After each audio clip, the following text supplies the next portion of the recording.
Are we live? Are we working? What's going on? Let me know in the comment section if you guys are able to see what's happening here. Might have to mute this so there's no echo.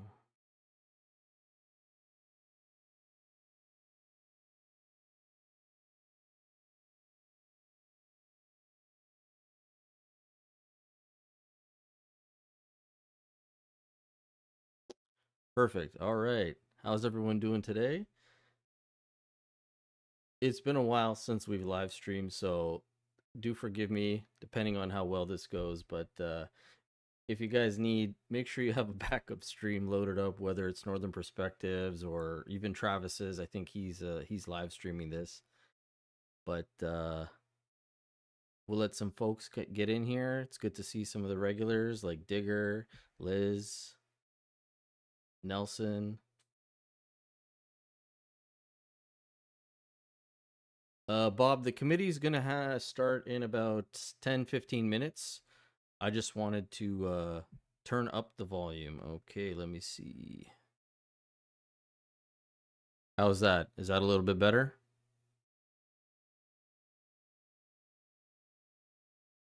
Maybe I got to get a little bit closer to the mic.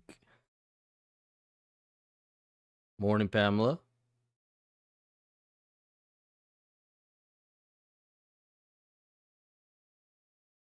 Better. Okay, wonderful. Yeah, you guys just keep letting me know. Give me a little bit of feedback because the last time I live streamed was the leadership debates. So it has been a while since that's happened. Good morning, Tina from Ontario, a fellow Ontarian.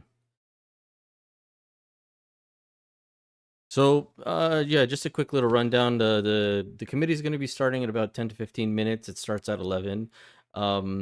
There's quite a few witnesses for this. I think there's about 10 witnesses, 8 to 10 witnesses, and I'm not quite sure if Travis is going to be in the first block or the second block because this is going to be a 2-hour session. So it's going from 11 to 1.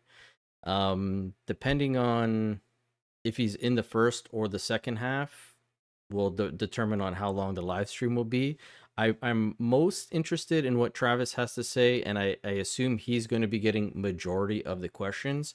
So I might just focus on that part for the live stream, and then, once he's gone, I might end it. But we'll see how well it goes. All right, sound is good. Wonderful. Thank you. Yes, everybody, hit the like, hit the thumbs up. Let's see. I think every YouTuber is streaming this. Yes, Pamela, I agree with you. I think this is probably going to be one of the most viewed committee hearings in a long time because of the CBC, obviously, and the content itself. So, it's definitely going to be fun. I got my my pie cup here, my pie mug. So we're locked and loaded with the coffee today. And I also have some backup coffee in my thermos, depending on how long we go. So make sure you're hydrated, everybody. Get your drinks. And of course, I got my jar of water. So hopefully I don't have to go to the bathroom anytime, at any point.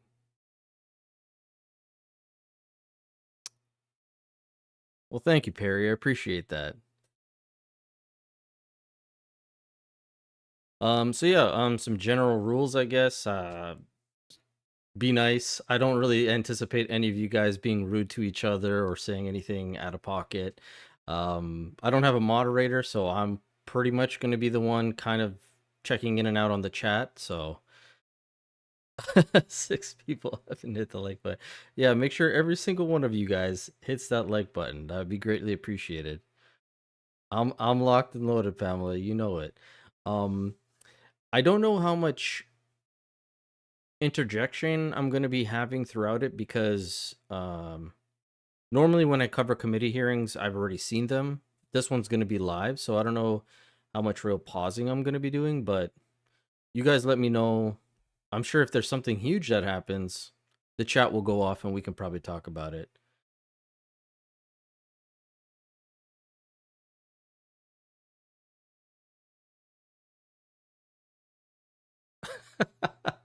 Yeah, Perry, we'll give you a pass if you end up saying anything too risky.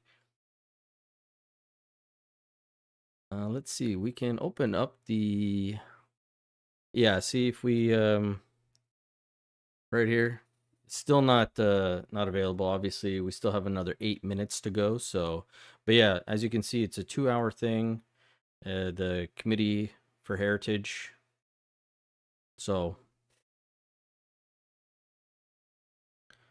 for the time being, that's how it's going to be doing. Who's in the chair of the committee? Heritage Committee. Uh,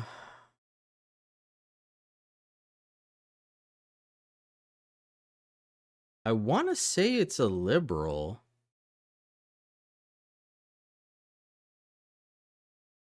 I think it.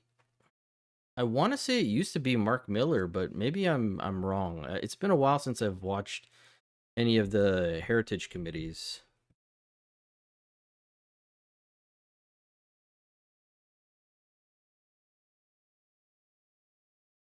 Oh, oh gosh, it's Heidi Fry, the old lady who's grumpy as grumpy can be. Let me see if I can pull up a picture for you guys. It's her. It's this one here. She's the chair committee, this one. Or the committee chair, I should say. So it should be a fun and interesting one. Is it somebody different? Lisa? Hmm.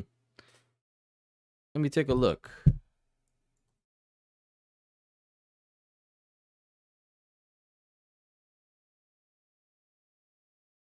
Lisa Hepner.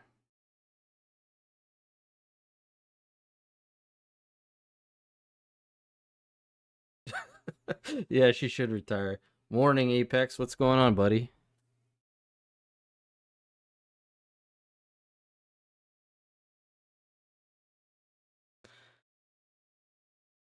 Yeah, Heidi. Is that her name? I've already forgotten her name. Heidi Fry? Hetty. I think that's how you pronounce it. Hetty Fry. Yeah. She's an interesting one, man. I'm surprised she's still going, but when the pension's good, I guess, at that point. Uh, Liz, you're funny, not that old bag. Holy smokes. We got almost 100 people in here. Thank you guys so much for tuning in. I really appreciate it. Heidi, okay. Um, yeah, like I said, maybe how depending on how well this goes, we might make this into a regular Tuesday thing. Um, for those of you who don't know, I should be at work at Canada Post, but surprise, surprise, I officially quit um maybe 2 weeks ago, something like that. And so yeah, now I'm making videos for you guys. So depending on how well this goes, maybe a live stream here and there will be a little bit more regular. This is all new again, but Canada Post is that's a topic for another day. Right now we got to focus on this.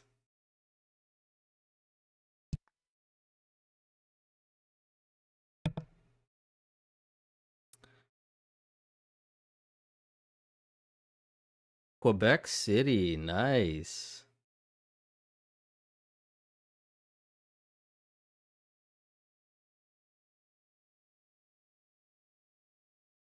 Yeah, I mean, since we have time, I guess I could talk about it a little bit. Good morning, Luca. How are you? Um, yeah, Canada Post was going through a lot of restructuring. They're trying to focus more so on my station in particular was still very much door to door delivery. So I had um, close to like 900 points of call that I would go to every single day. But they had started to manipulate a lot of the routes and change them. And it just started kind of taxing on my body.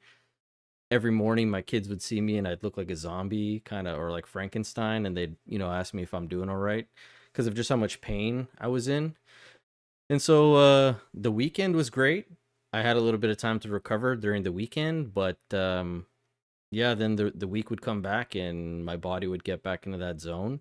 And it wasn't always like that. I think I was at Canada Post for almost 10 years. So um it was only this last little while that it really started to ramp up. And so now I'm going to be sitting for a little bit longer, and I'll probably just do some more family walks.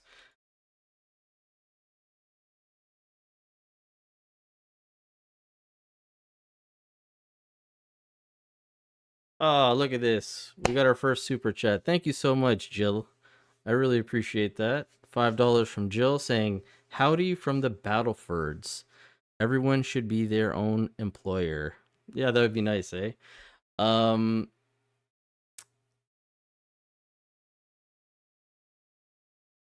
a snowy. All right. Hello, Nicole. $10 from Nicole. So nice of you guys to be sharing some love already. That's awesome. And Donna from snowy northern Alberta. Wow. All of our snow is just already melted. We just ended up having a lot of rain for the past few days. A lot of the snow's gone. Yeah, Chan. We'll take a look. We'll see how it goes. If worse comes to worse, I can always apply for another job.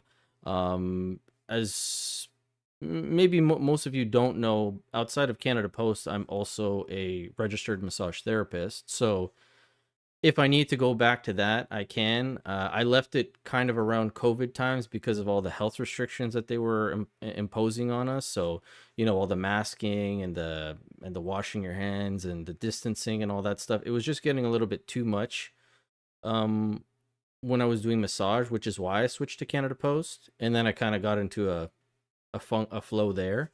But yeah, now that I've left Canada Post, I'll try this out for a while. We'll see how it goes. My wife, she's encouraging. She's for it for the time being.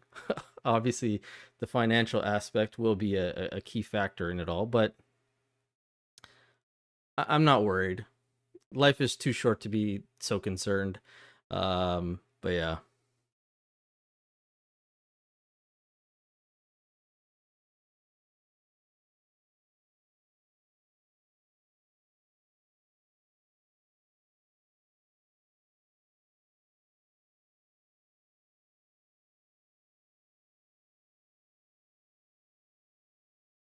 Yeah, some people are not really aware of how much physically Canada Post demands of you. They think mailman, you're just going around delivering the mail, which is true. But when oh, look at this, another $20 from Homelander. So much, so thankful. Hope everything works out. Your friend in Newcastle. Thank you guys so much. And Luca, have a coffee on me. Best wishes on what you decide to do. You guys are amazing. Thank you guys so much. You really don't need to do any super chats, but I do appreciate them. If I don't get to a lot of them throughout the live stream, it's probably just because I want to focus a little bit more on what's going on and less interruptions. But I do appreciate everything that you guys are sending me. Hey Chan, I might have to move to Alberta too. Yeah, I think that's the next goal is moving to Alberta. But let's take a look at if this let me refresh the live stream here or the committee stream. Let's see if they're getting in there. They themselves might be a little bit late.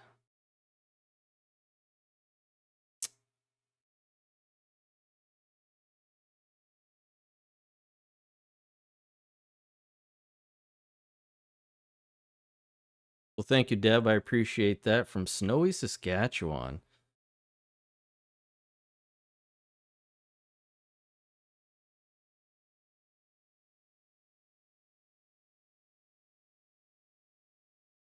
Yeah, Giggle. I've been a massage therapist since oh 2013.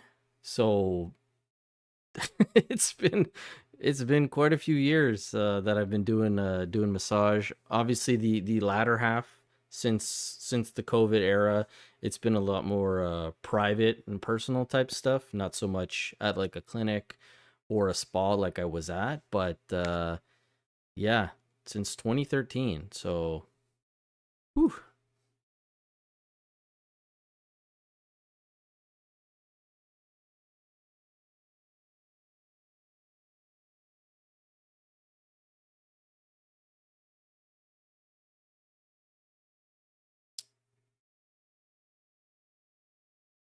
Damn, 1999 for you? That's amazing. That's awesome. Yeah, like I said, I've been talking to my wife about Alberta for a while now. I love Danielle Smith. She's awesome. Not everybody's a fan of her, but I think she does a fantastic job as a premier. She's a great voice of reason, common sense, especially. But yeah, just the opportunities seem like the west, the west of Canada is where it's at. Here in Ontario, everything is just crumbling. It's all going to hell.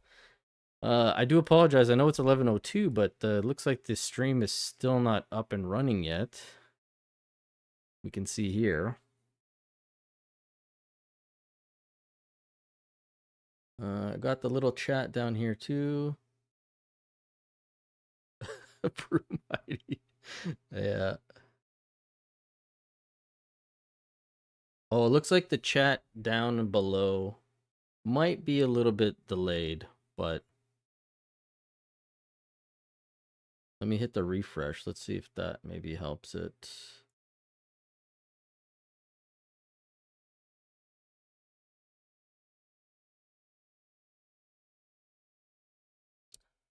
Yeah, it's looking like this is these guys might be late to starting it up. I guess we're all just in a waiting room here.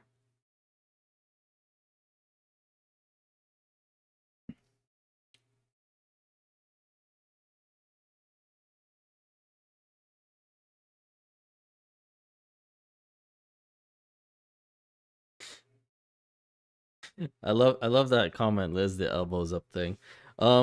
Yeah, massage actually physically was not as taxing. It was more mental because of how much people really take the therapist part so literal. You were just inundated with like information from somebody you just met. Um Howard, that's a good one. They probably had the RCMP come and arrest him. That's hilarious.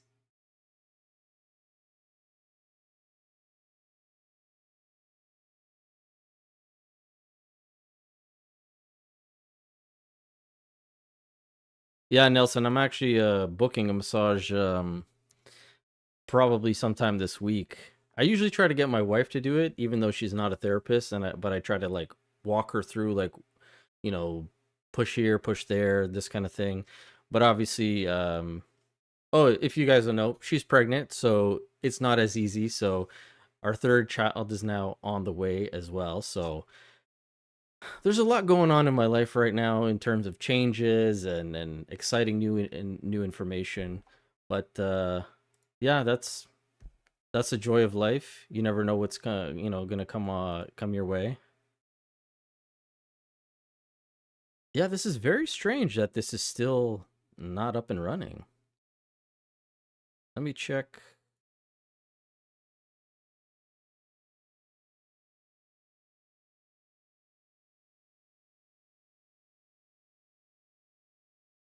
Morning Apollo.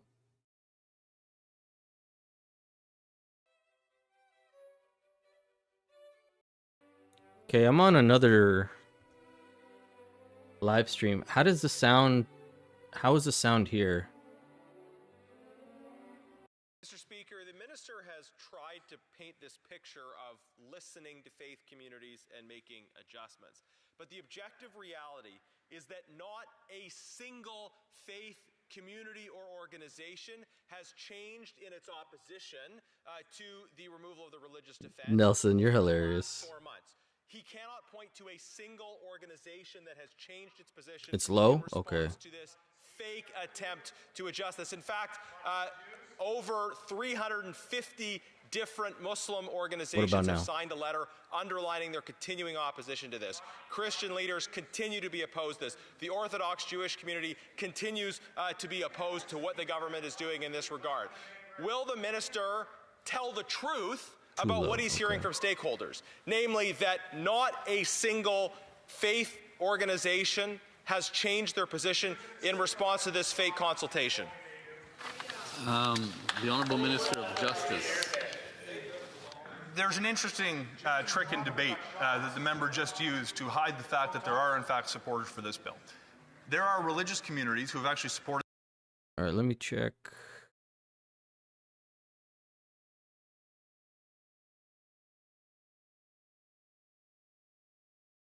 Yeah, it's still not working. Okay, so it was working there. Okay, good to know. I'm just gonna quickly see if I can check on CPAC as somebody suggested. Maybe it's there.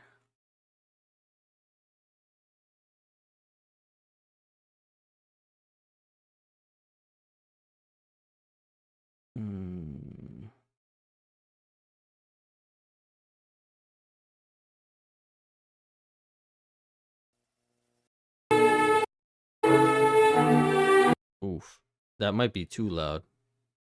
Let me just turn that down a little bit.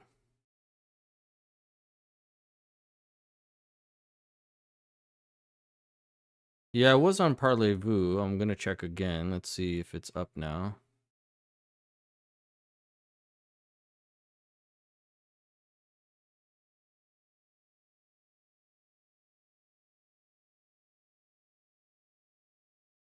Okay, thanks, Chi. I appreciate that.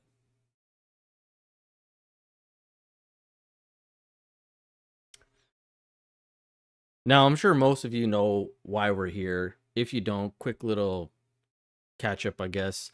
Travis Dhanraj, who used to work for the CBC, got let go essentially, even though they wouldn't announce it that he was officially let go. He's now started his own YouTube channel with his partner called CBC, aka Can't Be Censored.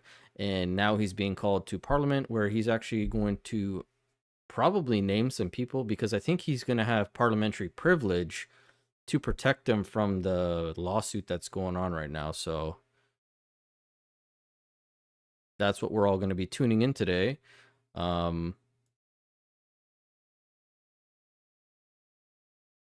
But as Chi just said, they're still voting on C9. So I guess until that finishes, they're not going to start this committee hearing. So much for the 11 o'clock start. Sorry about that, guys.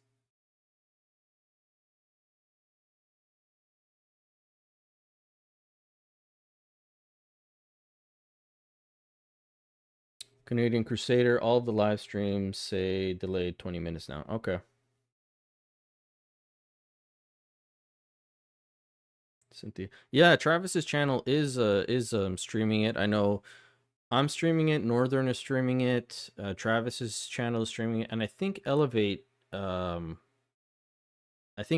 streaming it, and potentially Canadian Capital Clips. He usually streams a lot of the things.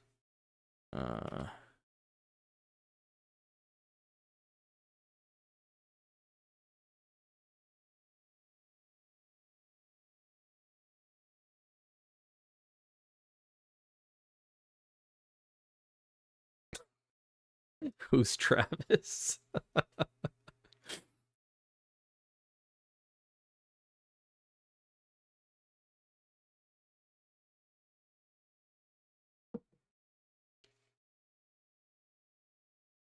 Jennifer, yeah, I wouldn't disagree with you. There's a lot of things that affect your day to day. Yeah, everyone is basically streaming this today.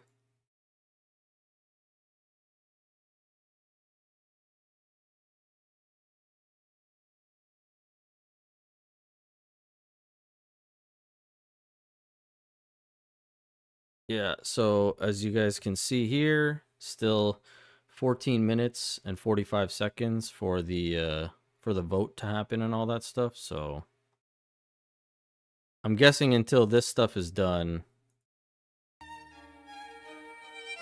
Yeah. Until this is done, then we're not going to see the stream.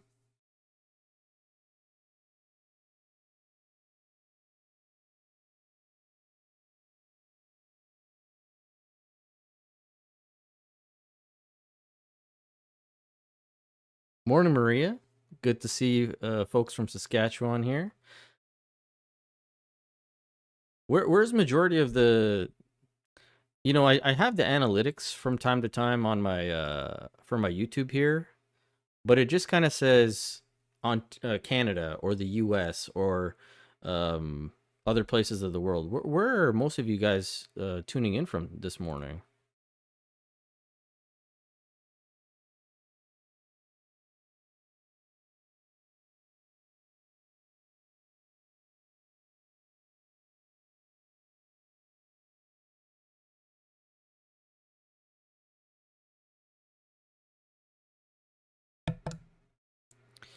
I feel like I'm gonna have a lot of Alberta people.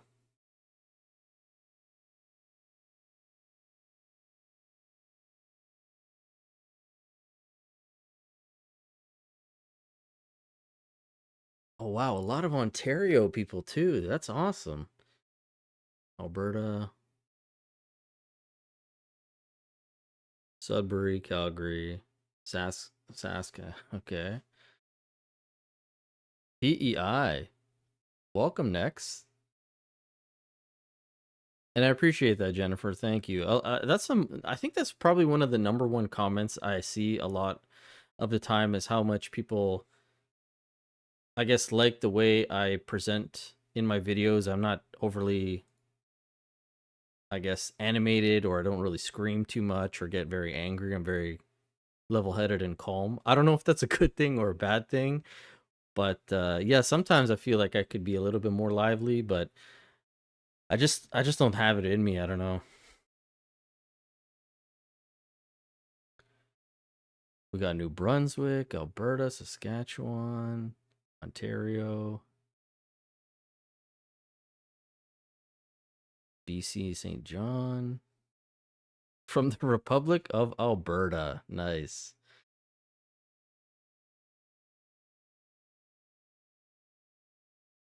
The no nonsense by yeah. It's a good thing. Oh, thank you guys. I appreciate that. Oh, Paraguay. Very nice, Gold. What made you do the move there? Just life itself or cost of living or why'd you make the move there?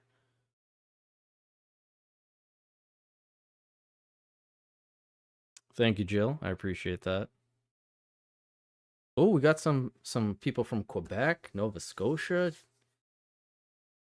I think the only place I think the only yeah, place that I don't really get too many views from or I don't see too many people from is probably Manitoba.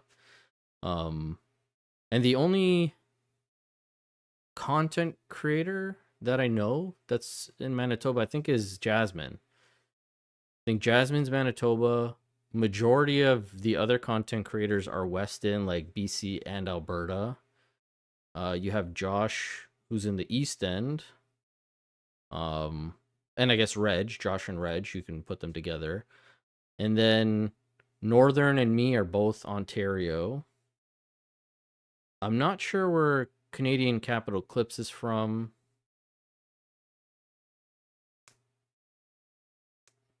The Pleb, he's from Quebec, so another East Ender, I guess. Oh, and same with Sterling. Yeah, Sterling from the Canadian Shield. He's a little bit east of me. He's about 4 or 5 hours away from me.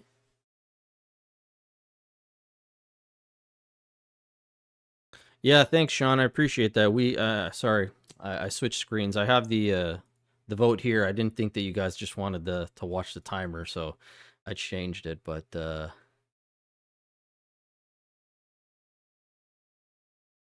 oh, you're trapped in Manitoba right now, Owlet. Wow.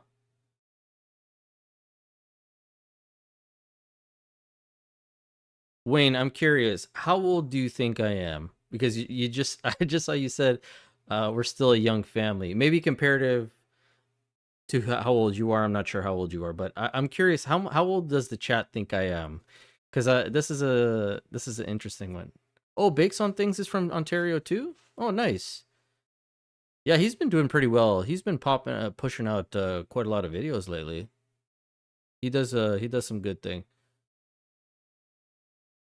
I don't know how a lot of these guys they monologue for 10, 15 minutes straight into the camera, and a lot of them don't really add too many clips or videos or anything like that. It's just them sitting there talking. And I think that's a real skill, real talent. Um 38, 36, 37, 33, about 38. Okay, all right, all right. So I'm seeing two correct guesses so far. But everyone's super close. Everyone's very close.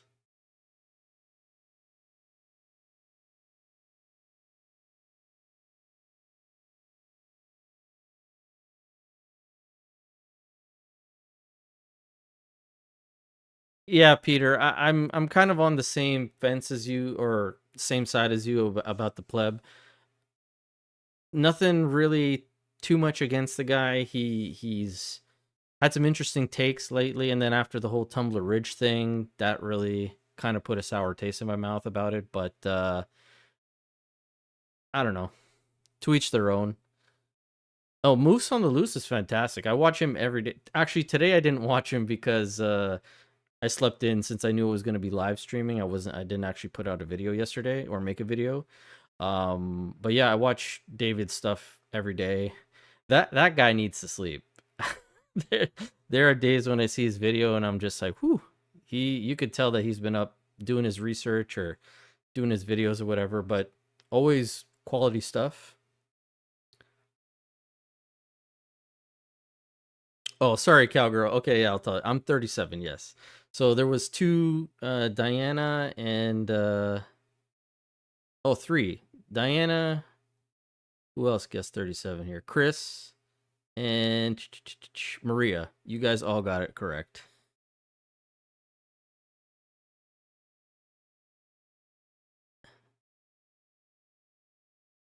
Yeah, his work ethic is insane. That guy, the amount of stuff, like the amount of stuff that he does, and then his moose chart and all that stuff, it's crazy. Yeah, Sunshine Baby, same kind of thing. I kind of got over that for a while. All of his videos are same thumbnail, same kind of title. Um but he's also kind of moved more to American style stuff. Same like Clinton Jaws. Clinton, that guy is capitalizing like crazy on the American market. But thank you, Chan. I appreciate that.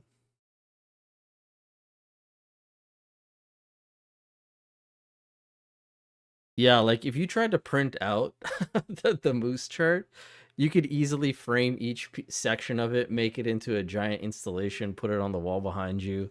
Um, I think Mario's kind of doing that by, well, it looks like he's condensing a lot of the stuff into his new website he just made, which is more so, I think, for the conflict of interests with Carney. But Peter, you seem like a no nonsense kind of guy. I like that. That's awesome. The View review, John Clinton Joss. Yeah. I don't like Sunshine Baby either, but when he goes off, he hasn't. Oh yeah, there have been plenty of times where I've agreed with some of the stuff that Sunshine Baby has said. Um, for the most part, I do think it's a little bit too clickbaity, but hey, I mean, that's kind of the name of the game when it comes to YouTube. I get it. You try to get the views. And his channel is quite large. I think it's over 500,000 subscribers. So I guess anything he can do to keep the views coming in, uh, which again, that's just how it is.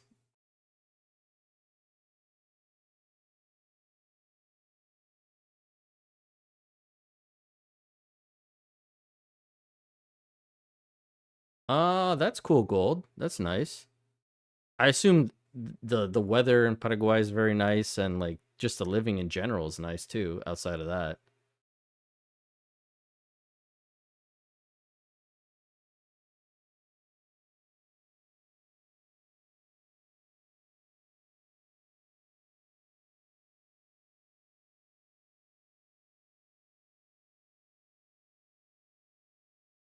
Well, thank you, Sarah. I appreciate it. Everybody, welcome Sarah. She's one of the longtime members here. She's always got some very kind words to say. I think Sunshine doesn't do the House of Commons anymore because he's just so like. How do I put this? Canadian politics, unfortunately, is not that exciting. And the House of Commons, I think after he found out how scripted it is, which I think anybody who actually tunes in to watch the House of Commons, especially question period, should not be surprised that it is scripted. Everybody always has the correct rebuttal for what they're saying. They have a structured time limit that they have to answer these questions or present the questions in. I don't know if he was just disillusioned to this aspect and he thought everything was off the cuff. I mean, everybody usually has a printout there, or sometimes they're holding up a tablet. Pierre, typically, he will kind of do it off the dome, but he's definitely has had something written and he's memorized it, or he knows how he's going to attack. And ever since, I think since he was in the BC parliamentary system and he was called out and he saw how everything works. Maybe he's just given up on it. I don't know. But also, I think it's just because the American stuff brings in more views, more revenue. And so he's putting all his eggs into that basket and just rolling with it.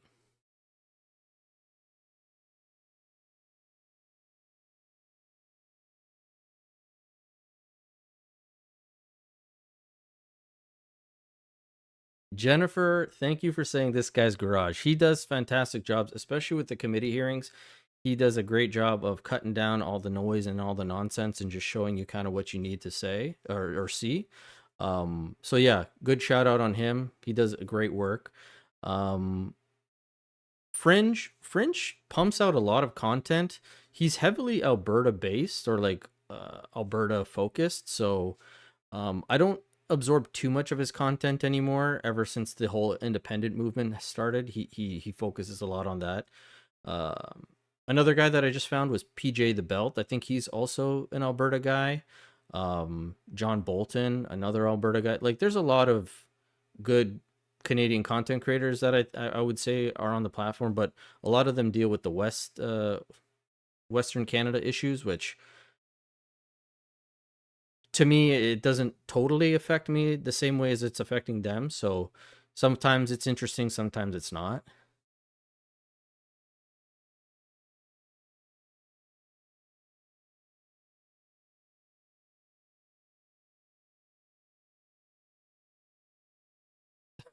That is a good distinction, Perry. Yes, they do have their set answers regardless of whatever the question is, because sometimes their answer has nothing to do with the question at hand. You are correct.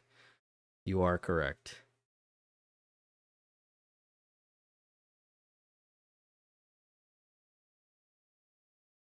Oh, I did not know that, Gold. Portuguese is a second language. Very nice. Yeah, sir, I saw that they are interviewing a secondary person there. Move to Manitoba to mailman. And connect in old school, no trucks. Oh, you are just Jackie. You are doing it really like. Well, at least here in Toronto, we had the gray boxes, so you went from box to box to box. We just ended up finishing that last foot route maybe 2 years ago. I think they officially switched to the PT system, which had the trucks, um, the personal trucks. So wow, you're still doing that in Manitoba, eh?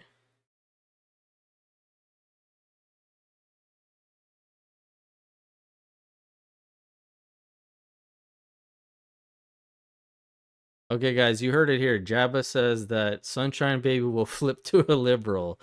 Mark his words. Oh, look at this, Chan. Welcome back to the channel. Welcome back as a member. I appreciate that. Oh, here we go, folks. They are going to do the vote. I'll turn on the volume for this.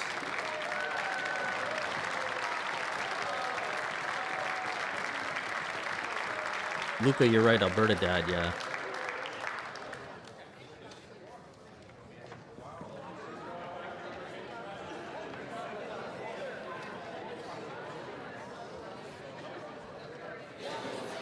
Good. Good. La question est la suivante. The question is as follows. Mr. McKinnon, Gatineau, seconded by Mr. Fraser, moved that... Oh, sorry. I'm just going to mute it for a quick second. Is Anita here? I saw Sarah saying something to Anita. If you guys can, everybody go check out Anita K's channel. Ah, there she is. All the streamers are ready. Yeah, everybody go check out Anita K. She does fantastic work. We got to do some more collaborations.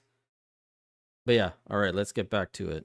Mr. Hernandez Angry. Mr. Fraser. Mr. Fraser. Mr. Solomon. Mr. Solomon. Monsieur Duclos. Monsieur Duclos. Mr. Wilkinson. Mr. Wilkinson. Monsieur Guilbeault. Monsieur Guilbeault. Miss Jazik. Miss Jazik. Mr. Fragiscatos. Mr. Fragiscatos. Miss Sahota. Miss Sahota. Mr. Belanger, Desnati, Mississippi, Churchill River. Mr. Belanger, wow, it is pretty empty in here. River. Miss McLean, Esquimalt Saanich-Suk. Miss McLean, Esquimalt Saanich-Suk. Madame Chenette. Madame Chenette. Mr. Nagvi. Mr. Nakvi. Mr. Housefather. Mr. Housefather. Mr. Dogood. Mr. Dogood. Mr. Fisher. Mr. Fisher. Mr. You're right, Jennifer. Shadow is also from Winnipeg. I know Anita does a lot of work with Shadow. I've never worked with him or done anything with him, but I've seen a few of their interactions with her and Anita. He's got some good stuff. Miles. Mr. Miles. Miss Dillon. Miss Dillon. Miss Zerowitz. Miss Zerowitz. Monsieur Elcoury. Monsieur Elcoury. Monsieur Fergus. Mr. Fergus. Mr. Fonseca. Mr. Fonseca. Mr. Maloney. Mr. Maloney. Mr. McKinnon, Coquitlam, Port Coquitlam. Mr. McKinnon, Coquitlam, Port Coquitlam. Miss Suds. Miss Suds. Madame Desrochers. Madame Desrochers. Just gonna Mrs. go McKelvey. quickly check. Mrs. McKelvey. Mr. Guest. Let's see. Okay, yeah, so we still have to wait till this vote is done. Mrs. McKelvey. Mrs. McKelvey. Mr. Gasparo. Mr. Gasparo. Mr. Casey. Mr. Casey. Madame Bendayan. Madame Bendayan. Madame Fortier. Madame Fortier. Mr. Oliphant. Mr. Oliphant. Mr. Baptiste. Mr. Baptiste. Mr. Klassen. Mr. Clausen. Monsieur. So they're voting on Bill C9, which is the criminal code, which has to do, I think, with the religious aspect that the liberals are trying to push through.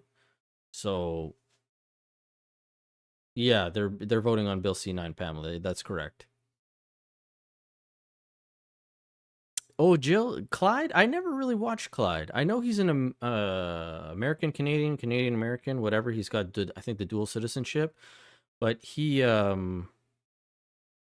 no, sorry, Freedom. This isn't the committee. We have to wait for this vote to finish, and then it will move into the Travis committee. There's been like a 20-minute delay because of this vote that they're having.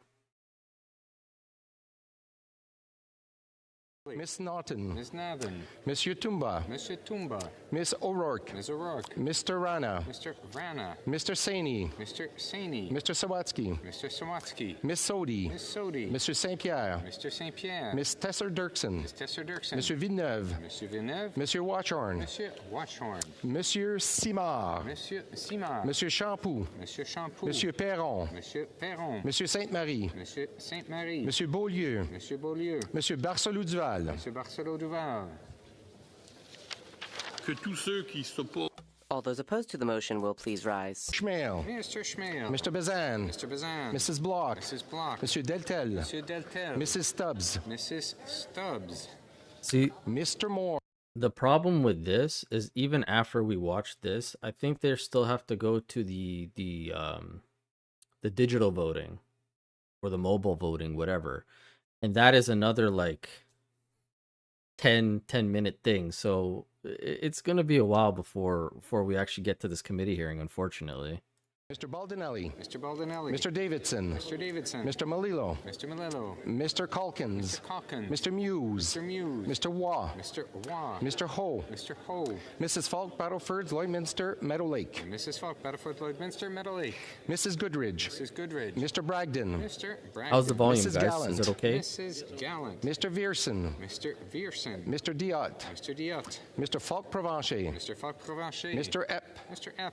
Mr. Macaulay. Mr. Macaulay. Mr. Menegakis. Mr. Menegakis. Mrs. Jensen. Mrs. Jensen. Mr. Mott. Mr. Motts. Mr. Dalton. Mr. Dalton. Mr. Dowdle. Mr. Dowdle. Mr. Cram. Mr. Cram. Mr. Tolmie. Mr. Tolmie. Mr. Patzer. Mr. Patzer. Mr. Groslo. Mr. Thanks, Groslo. Trish. Mr. Anderson. Mr. Anderson. Mrs. Anstey. Mrs. Anstey. Mr. Ow.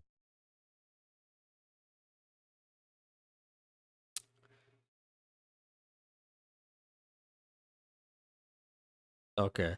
Yeah, I mean, the fact that these guys keep getting raises every April, it's pretty annoying.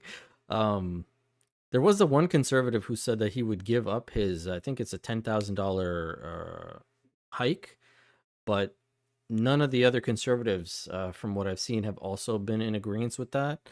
So yeah.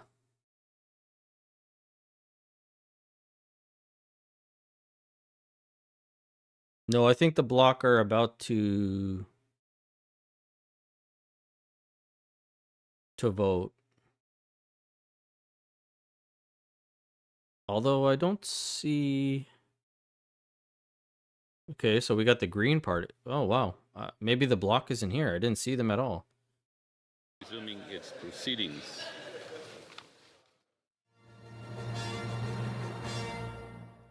Yeah, so now we have the electronic voting. Maybe this is where we'll see some of the Bloc? Unless the Bloc doesn't get to vote because of how the Bloc passed, what is it, Bill 21 in Quebec? Oh no, never mind. There's a Bloc vote. So they're in favor of it. So it's probably just the conservatives who are not in favor of this.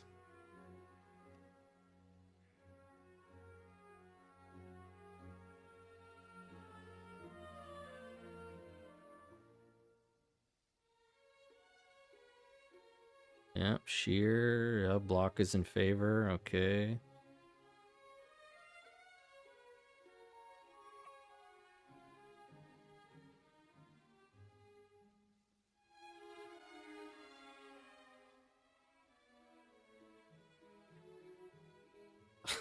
Lena Diab. Oh boy. Oh, there's a traitor, Matt Genereux.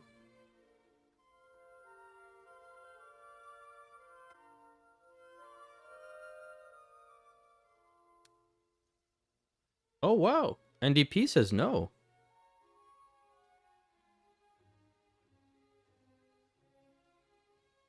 Interesting.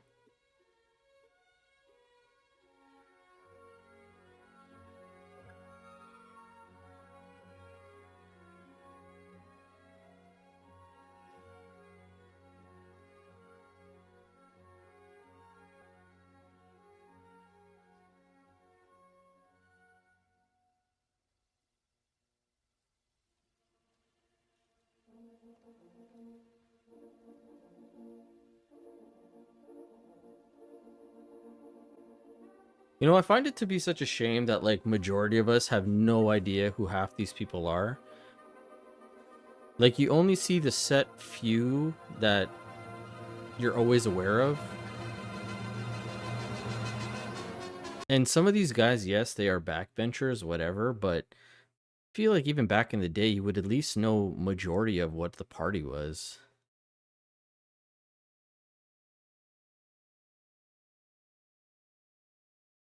Oh, really, Luca? You got blocked? Damn.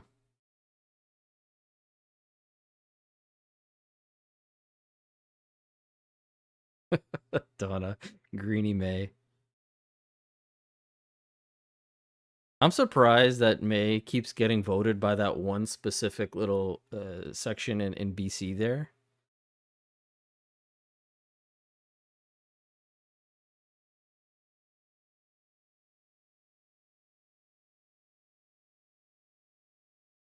Okay, so all the NDP are voting with the conservatives on this. No.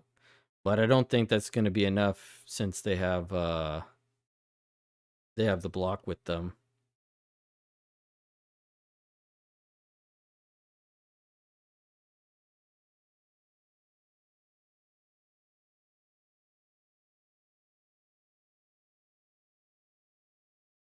Okay, so I think now they're going to see if there's any amendments that need to be done.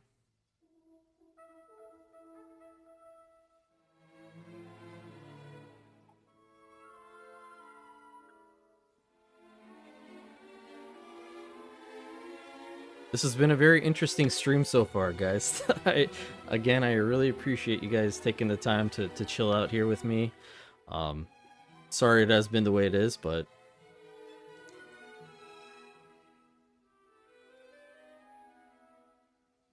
Marcel, they are currently voting on Bill C9 to see if it will go from the second reading, past the second reading, and then I think into the Senate.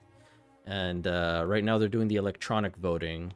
And so we're just waiting for this to finish, which then we can get into the committee hearing with Travis Dhanraj.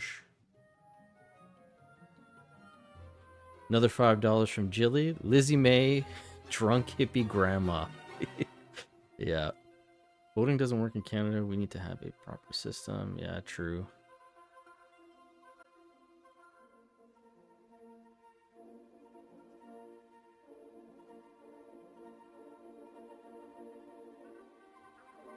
There was something somebody said over here I missed. Hold on a second.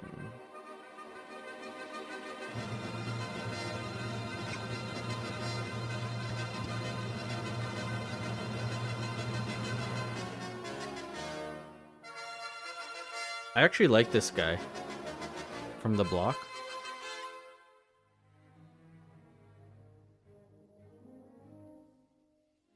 If you see him in the committees, he's very...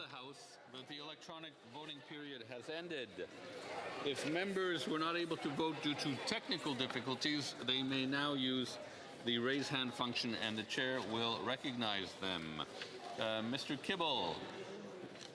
Yes, thank you, Mr. Speaker. Due to technical difficulties, I would like to register my vote as nay. Mr. Kibble, nay count. Anyone else? Nope. I will now ask the table to compile the results.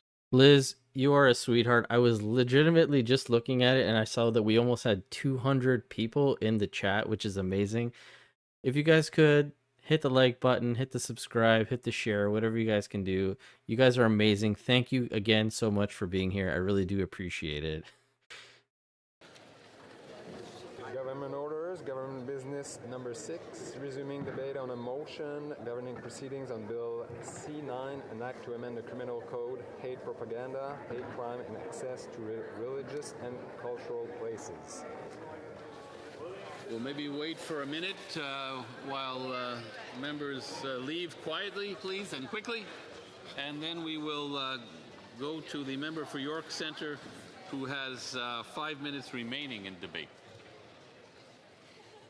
I think it's sufficiently quiet now. The member for York Centre. Oh, hey, Freedom. I just noticed. I've checked out your channel before. I've seen a few of your videos. You do great work, too. Jewish communities in Canada, and I'm disgusted by this Liberal government, how it pretends that the Jewish community wants Bill C9 If you guys passed. could, go like and subscribe to Freedom. That while adding fuel to the fire of Jew hatred in Canada. When the Prime Minister on the campaign trail says he knows there's genocide in Gaza, he fuels Jew hatred. When Liberals engage in the greatest blood libel of the 21st century, that the Jewish state is using starvation as a weapon of war, they fuel Jew hatred. When they sanction Israel to stop the Gaza war for Hamas to survive, they encourage terrorists in the Middle East and here at home to keep up the jihad. When the Prime Minister recognized the Palestinian state, he rewarded the brutality of Hamas, and he did so on the eve of Rosh Hashanah. We will never forget that. And why don't the Liberals call for enforcement of existing laws? Mass thugs chant for Intifada every Sunday at Shepherd and Bathurst. Did anyone say stop? That's incitement to violence, arrest, or when they march on residential streets, frightening neighbors. Did anyone say, what is wrong with you, Olivia Chow? What is wrong with you, Chief of Police Demkew? It's Thank you, mischief. Bonnie. I Arrest. appreciate that. Please And I save agree your with you, tweets Mary. and platitudes. Aaron Gunn is very 3 good. synagogues were shot last week in the city of Toronto. Bill C-9 will do nothing to stop that. Map, Now, you're with right. respect to Pierre the should bill, let his other the MPs get Liberals out there. flaunted the new They're obstruction amazing. and intimidation offense, but it's already criminal to Now, it's not that I don't want to hear what Roman Baber has to say. I'm just going to quickly check to see if people are funneling into committee yet. Looks like that is a no. So we will go back for the time being. Check out what's going on here. criminal. So there's nothing new here. Now, with respect to the new hate-motivated offense, Speaker, a hate-motivated offense already effectively exists. I was just through thinking that, sentencing. If an offense Digger, is motivated I don't by think hate, I've ever seen Roman actually wear his yarmulke in committee or even in the House. So I'm not sure. Maybe it's just because of this bill, and he's trying to make a point about the religious freedoms. Maybe that could be it. No, this is very dangerous. And the threshold to convict of hatred is lowered from a good test established by Supreme Court 40 years ago. I'm telling the Jewish community, Bill C-9 will do nothing to protect us. In fact, I believe that Bill C-9 will be weaponized against us. But here's what we can do to protect Canada's Jewish community. First, no one's talking about law enforcement. This is now beyond a local police problem. We need the RCMP in North York. We need the RCMP in Thornhill. We have an RCMP unit called the Integrated National Security Enforcement Team. They work with the CBSA. They work with local police to counter terrorism. It needs to be empowered locally to protect the Jewish community. Second, there are about 700 IRGC agents here in Canada.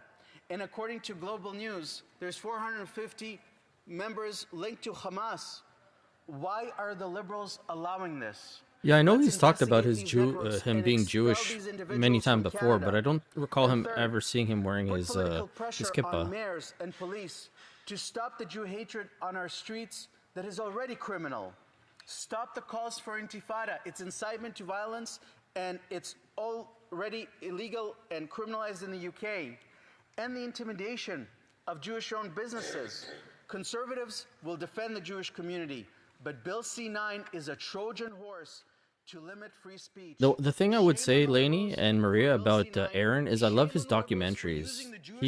That's how I first got introduced to him, and how I really started to get into this whole Canadian politics thing.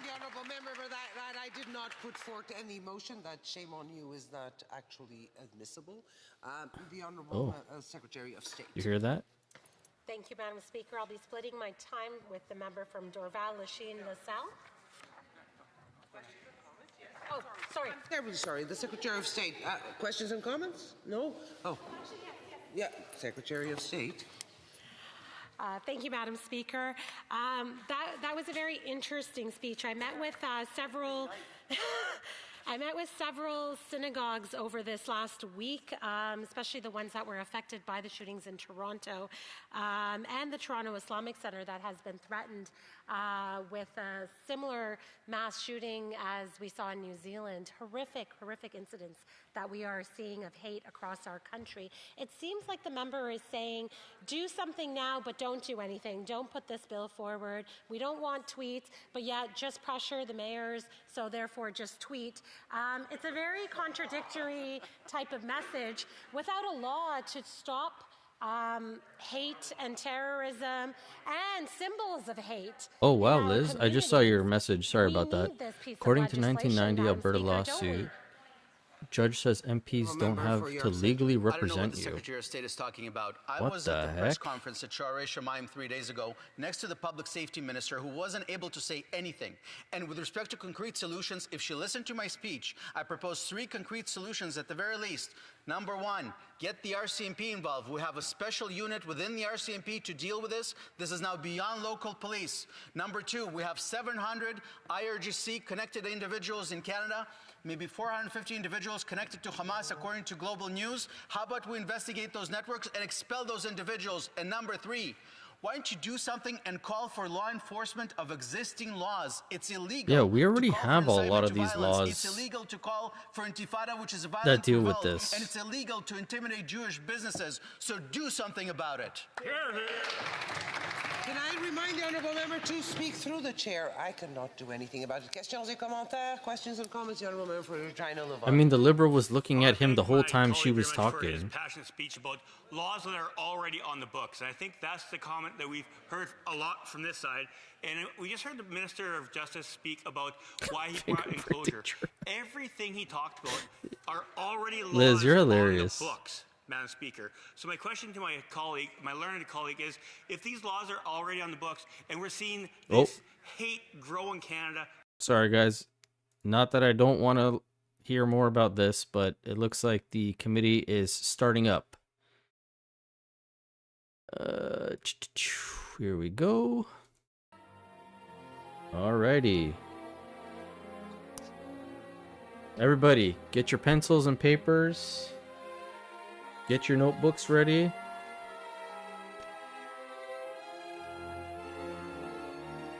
Hopefully there's a lot of goodies that we can write down here. True, Perry, true. That's why we're here anyway.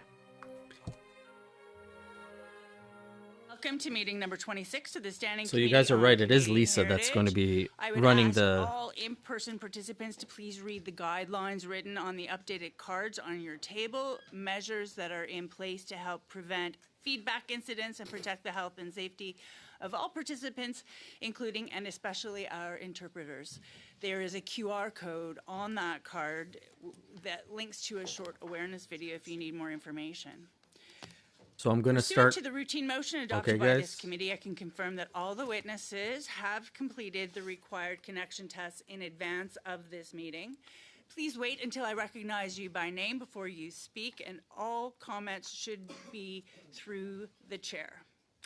Pursuant to Standing Order 1082 and the motion adopted by the committee on Monday, September 22nd, 2025, this committee is meeting to study the state of the journalism and media sectors. So quite a broad study. And with us today, we have Travis Dhanraj, former journalist, Association des radiodiffuseurs communautaires du Québec, Angela How's the volume now, Carrero, guys? Let me know Executive Director. so I can Welcome. keep increasing or not. FreshNet News, Janet Clow and Mario Bartel. With Friends of Canadian Media, we have Raj Shone and Randy Kitts. Honest Reporting Canada, we have Mike Fegelman, Amanda Eskenazi, and Dr. Haran Shani Narkis. Please forgive me if I've butchered your name. And Paul Deegan from News Media Canada. Good to see you again. How's the sir. volume, guys? Okay. So everyone or your organization will have 5 minutes for an opening statement, and then we'll open up the floor to members for questions. We'll start with Mr. Dhanraj. You have the floor now for 5 minutes, sir. Have to press this? There we go. Appreciate it. Good morning, Madam Chair and members of the committee. As a kid growing up in Alberta, I wasn't like most of my friends. Every night, I watched The National with Knowlton Nash. He represented a public broadcaster that belonged to Canadians. Not to power, not to party, but to the public. And that is the CBC that I believed in. Now, many Canadians know the story about one of my tweets. In April 2024, I publicly stated that Canada Tonight had requested an interview with then CBC President Catherine Tate, and the request was declined. Facts. Shortly after, I was removed from the air. Now, on May 7th, 2024, Tate told this very committee she was, quote, not aware of any repercussions. Yet 24 hours earlier, ATIP records show her vice president, Barb Williams, briefed her directly about my situation. Now that matters because trust matters. The tweet was not the beginning. It was the breaking point. For months prior, tensions had been building, not over performance, but over control.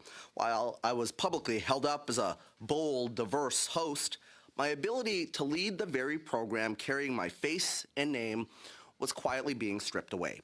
CBC's stated commitment to diversity contrasted with realities of tokenism. Still, I pushed forward, creating a nightly panel to showcase real diversity, including of thought. I questioned unequal pay. Why, for example, one contributor who was Indigenous always needed to be paid, while others weren't. When a prominent Black journalist requested compensation after appearing doing the exact same job, I was told to reconsider booking him moving forward. I attempted to end this discriminatory practice. Instead, the panel was canceled. When it came to politics, interviews were blocked under guardrails, governed by an internal document never made public, titled Parameters for Political Guests. Political access was centralized, booking decisions controlled elsewhere. It did not happen once. It became a pattern. It became the standard. Power in Politics, hosted by David Cochrane, was given gatekeeping authority over which politicians could appear on Canada Tonight. When I questioned that control and who was in control, I was viewed as disruptive. Now, at the same time, I raised concerns about a toxic environment. After I sat down with Speaker Greg Fergus for a conversation on Black History Month, Chief Political Correspondent Rosemary Barton circulated internal communications questioning my program, copying senior leadership, insinuating she or Mr. Cochrane should have done the interview. It was an intimidation tactic, which management ignored. I and others raised concerns about bullying behavior by senior figures, including Mr. Cochrane. But while he remained on air, I faced discipline and marginalization. Now, the transcripts of these meetings show the issue was not about my journalism, but about reputational risk to the corporation. I received a written warning carrying the threat of termination. I was placed under confidentiality restrictions that prevented me from correcting public and internal narratives. CBC silenced and intimidated me simply for trying to do my job and fulfill my public service role to Canadians. Now, this is not about left or right. It's not about one tweet or one career. It's about systemic control, tokenism, selective enforcement, and a toxic culture where intimidation went unchecked. When I refused to waive my rights under the Canadian Human Rights Act in a proposed confidentiality agreement right here, and a gag order, essentially, my role was not renewed. My union, tasked with protecting my rights as an employee, told me explicitly, quote, "It's very much a normal thing that we use." After 25 years in journalism, my career ended. That dream I had as a kid of working at CBC shattered along with my trust in it. Now, inside the newsroom, the message was unmistakable and did not need to be spoken. I raised concerns. I challenged centralized control and bias. I fought for real diversity and equal standards. I tried to do my job as a journalist. Within months, I was pulled off the air, disciplined, restricted from speaking, stripped of my primetime program, and eventually out altogether. Now, if you were still working there, would you feel safe raising similar concerns?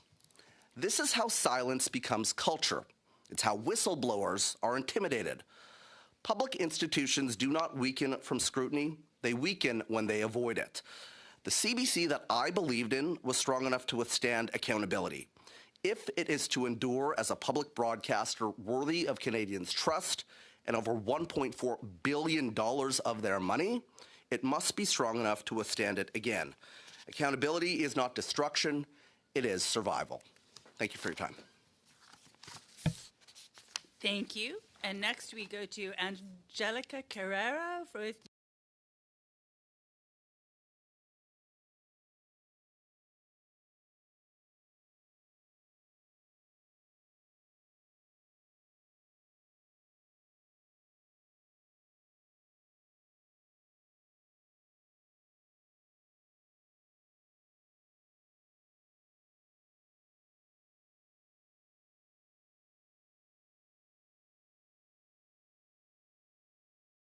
the committee, which made accurate and relevant recommendations in its third report. As the Executive Director of the Association of Community Radio Broadcasters of Quebec, I have the privilege of observing the work accomplished by these stations. We have 36. I was muted. My apologies. I just wanted to say thank you so much to 613 for the wonderful gifted memberships. Greatly appreciated. And yeah, I saw one of the comments about Anita probably having a very similar, or she could relate to this. It's true. What they did to her, not very great. Thank you guys for telling me about the sound. We'll get back to this now. There are also media outlets that have been around for many years, which have stood the test of time despite the difficulties. The vast majority of stations employ at least one journalist, sometimes 2 or 3 or 4, for a total of about 50 journalists who work to provide local news coverage rooted in the reality of their respective communities. Community radio stations have always enjoyed the public's trust, and this was confirmed by a study conducted by our association in 2024. Furthermore, it is not enough to simply say that you are doing local journalism. You have to actually do it. The physical presence of journalists in community stations is to be distinguished from cases where news is generated by means other than humans, or where broadcasts merely relay information from the largest nearby urban center. But in addition to the physical presence of journalists and all their volunteers, because there are many volunteers, it is their mission and raison d'etre that make them excellent ambassadors for the local community.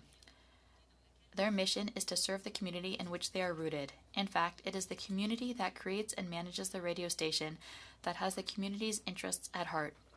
It is important to remember that these are non-profit media outlets, and they play an essential role in protecting freedom of the press and defending the public's right to quality information. Their content is diverse, nonpartisan, comprehensive, and reliable. We therefore provide the kind of local journalism that the committee refers to in its second recommendation. And it is true to say that it needs support, a lot of support. Indeed, as I said at the beginning, community radio stations operate on meager revenues that are dwindling year after year. And when people seem to say they are heavily subsidized, that is very unfortunate, because the only provincial subsidy they receive for their operations does not even cover the normal salary of one of the company's employees, or barely. These subsidies are difficult to renew, even after many years. For the federal government, we have the Local Journalism Initiative, which we really appreciate, and a little project funding is offered for those who manage to qualify, but it is not enough. Fortunately, we are stepping up our efforts to promote the Community Radio Initiative, which could be managed by the Community Radio Fund of Canada, in an attempt to increase the funds available to all community radio stations in the country. We are asking the government for annual operating funding of approximately $30 million to provide around $85,000 per station, which is still very modest compared to the funding provided or needed by other broadcasters. This assistance would help ensure basic financial viability.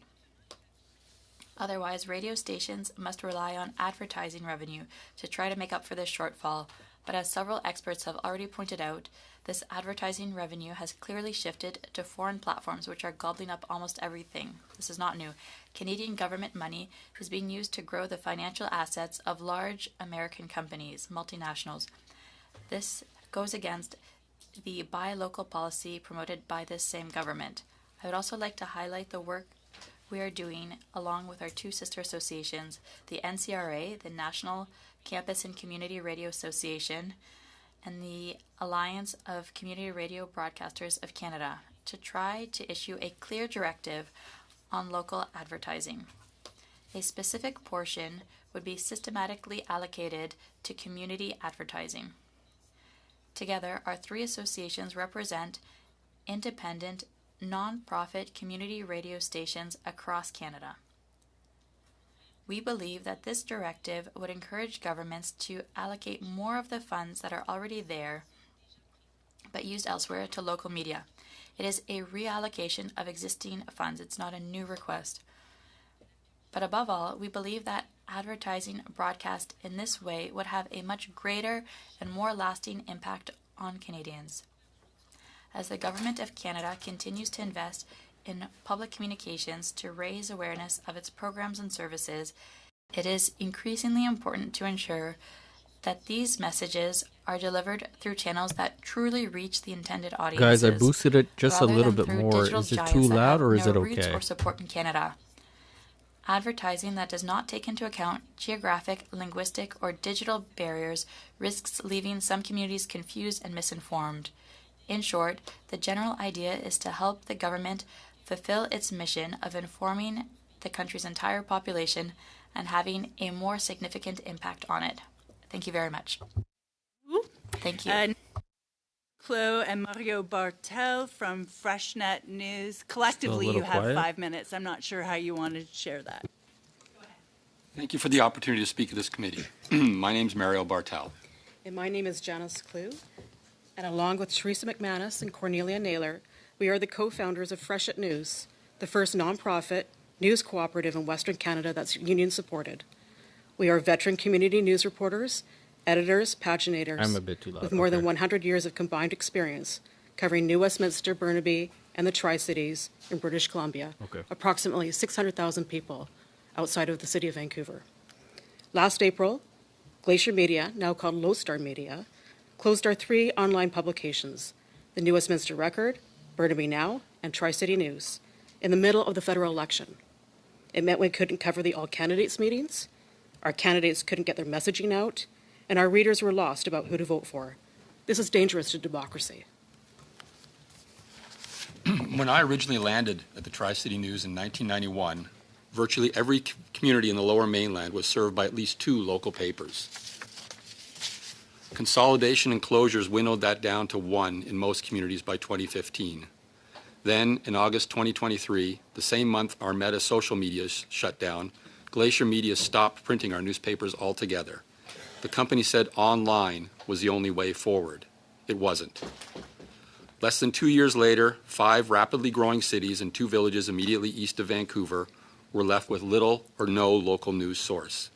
That meant decisions made at city halls and school boards got no independent coverage. There were no stories about young athletes and emerging artists, no coverage of local events, festivals, parades. What may have been no longer economically viable to Glacier Media was untenable to the journalists who have dedicated their careers to sharing those stories. After all, we live in those communities too. So the 4 of us got together with a co-op developer, and with the support of our union, Unifor Local 2000, we put together a plan to keep our communities informed. We spent the summer and early fall of 2025 learning about co-op structures and governance, fundraising, and doing community outreach. People told us they didn't know what was happening in their hometowns anymore. On October 15th, we launched Freshet News Online, a single title covering all our communities. It's named for the annual spring runoff from the northern snows that wash down the Fraser River past our cities. It symbolizes renewal, a fresh start. 2 months later, we revived a print edition. We're monthly for now, but we plan to increase to twice a month in April, with our ultimate goal to return to weekly publication. We're 4 journalists who never had to give much thought to the business side of our craft, the ads that ran between our stories, and the distribution network that got those stories to readers.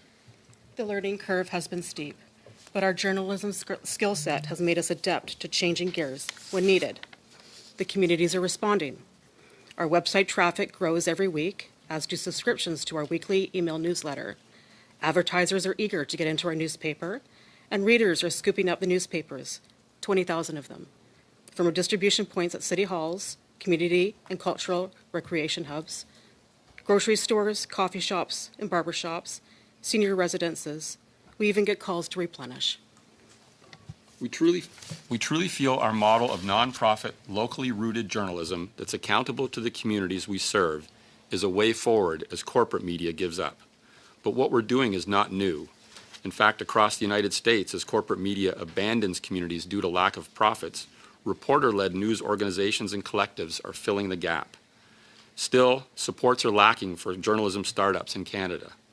We've come this far mostly on a volunteer basis as we continue looking for jobs. Our severance and EI benefits have dried up. Our fundraising at community events and through an online crowdfunding platform has comprised mostly small individual donations, $10, $25, $100 at a time. We don't have charitable status, so we can't issue tax receipts that might shake loose transformative big money support. Foundation funding frequently looks for a proven history, something that's difficult for a startup to provide. Grant opportunities are often like fitting a square peg into a round hole, and the few that are journalism specific, like the Local Journalism Initiative, are already oversubscribed and don't provide funding for critical supports like hiring ad reps who can bring in ad revenue or covering costs like software subscriptions, insurance, printing, and distribution. Make no mistake, many of the media's industry's wounds are self-inflicted. Too much growth too quickly back when times were flush, too much consolidation, too many resources expended chasing bad ideas, too many owners that are investors rather than people who believe in the mission of news. Those owners would have us believe the news business is dead. But from our experience in the past few months, since we started Fresh at News, has been quite the opposite. People want to be connected to each other and their communities, free from algorithms. Businesses want to share their stories with local customers, and journalists want to be able to write and keep sharing the stories. Putting community back into community news is the way forward. Thank you. Thank you. It's a very effective use of sharing your time. And as a former community reporter, I really appreciate your efforts. Thank you for all you're doing. Next, we have the Friends of Canadian Media, Raj Shone and Randy Kitt. I expect an equally engaging back and forth between the two of you. You have the floor for 5 minutes. Thank you. Madam Chair, members of the committee, Friends is a nonpartisan public interest organization dedicated to ensuring that Canadians have access to strong, independent Canadian journalism and storytelling. We advocate for citizens, not for corporations, because a healthy media system is essential to a healthy democracy. Let me begin plainly. The state of journalism in Canada is poor, and in most communities, it is deteriorating further. Over the past decade and a half, hundreds of local news outlets have closed across the country. Millions of Canadians now live in communities with little or no local news coverage. Newsrooms have shrunk. Journalists have been laid off. Entire beats have disappeared. This is not simply an industry transition. It's a democratic deficit. Local journalism scrutinizes municipal councils. It covers courts. It informs citizens about public health, education, and emergencies. When journalism disappears, civic participation declines, polarization increases, and misinformation fills the vacuum. Governments have taken important steps, including the Journalism Labor Tax Credit, the Local Journalism Initiative, the Online News Act, the Online Streaming Act, and support for CBC. These measures matter. They demonstrate recognition that journalism is not just another sector, it's democratic infrastructure. But the structural disruption facing Canadian journalism remains profound. The economic model that sustained local news has been destabilized by global digital platforms that capture advertising revenue while investing minimally in Canadian news production. That brings me to 5 areas where federal leadership is essential. First, the Online News Act and the Online Streaming Act are critical to creating a sustainable funding framework for local news. These laws must not be weakened, traded away, or hollowed out through exemptions or... Oh my goodness. Thank you again, 613, for the 10 gifted subs. You are too kind, buddy. Thank you so much. Everybody, show some love. Thank him for the subs or the memberships if you got one. I really do thank you so much. It means a lot. Full deductibility of advertising on foreign digital platforms. Canadian advertising dollars should not receive preferential tax treatment when they're directed to foreign platforms rather than Canadian outlets.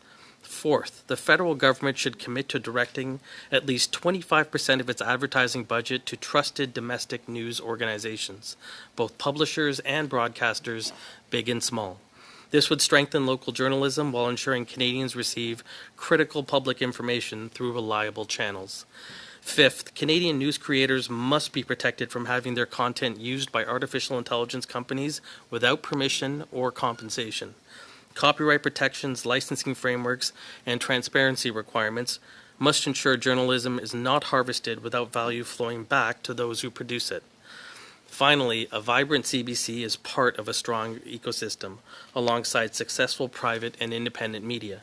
As the national public broadcaster, it plays a foundational role in connecting regions, serving official language minority communities, and maintaining news capacity where commercial models are under strain. I will now turn to my colleague, Randy Kitt. Thank you, Raj. Chair, members of the committee. Unifor represents approximately 9,000 media workers across Canada. In the last several years alone, hundreds of journalists and media employees have lost their jobs. When newsrooms shrink, the consequences are immediate.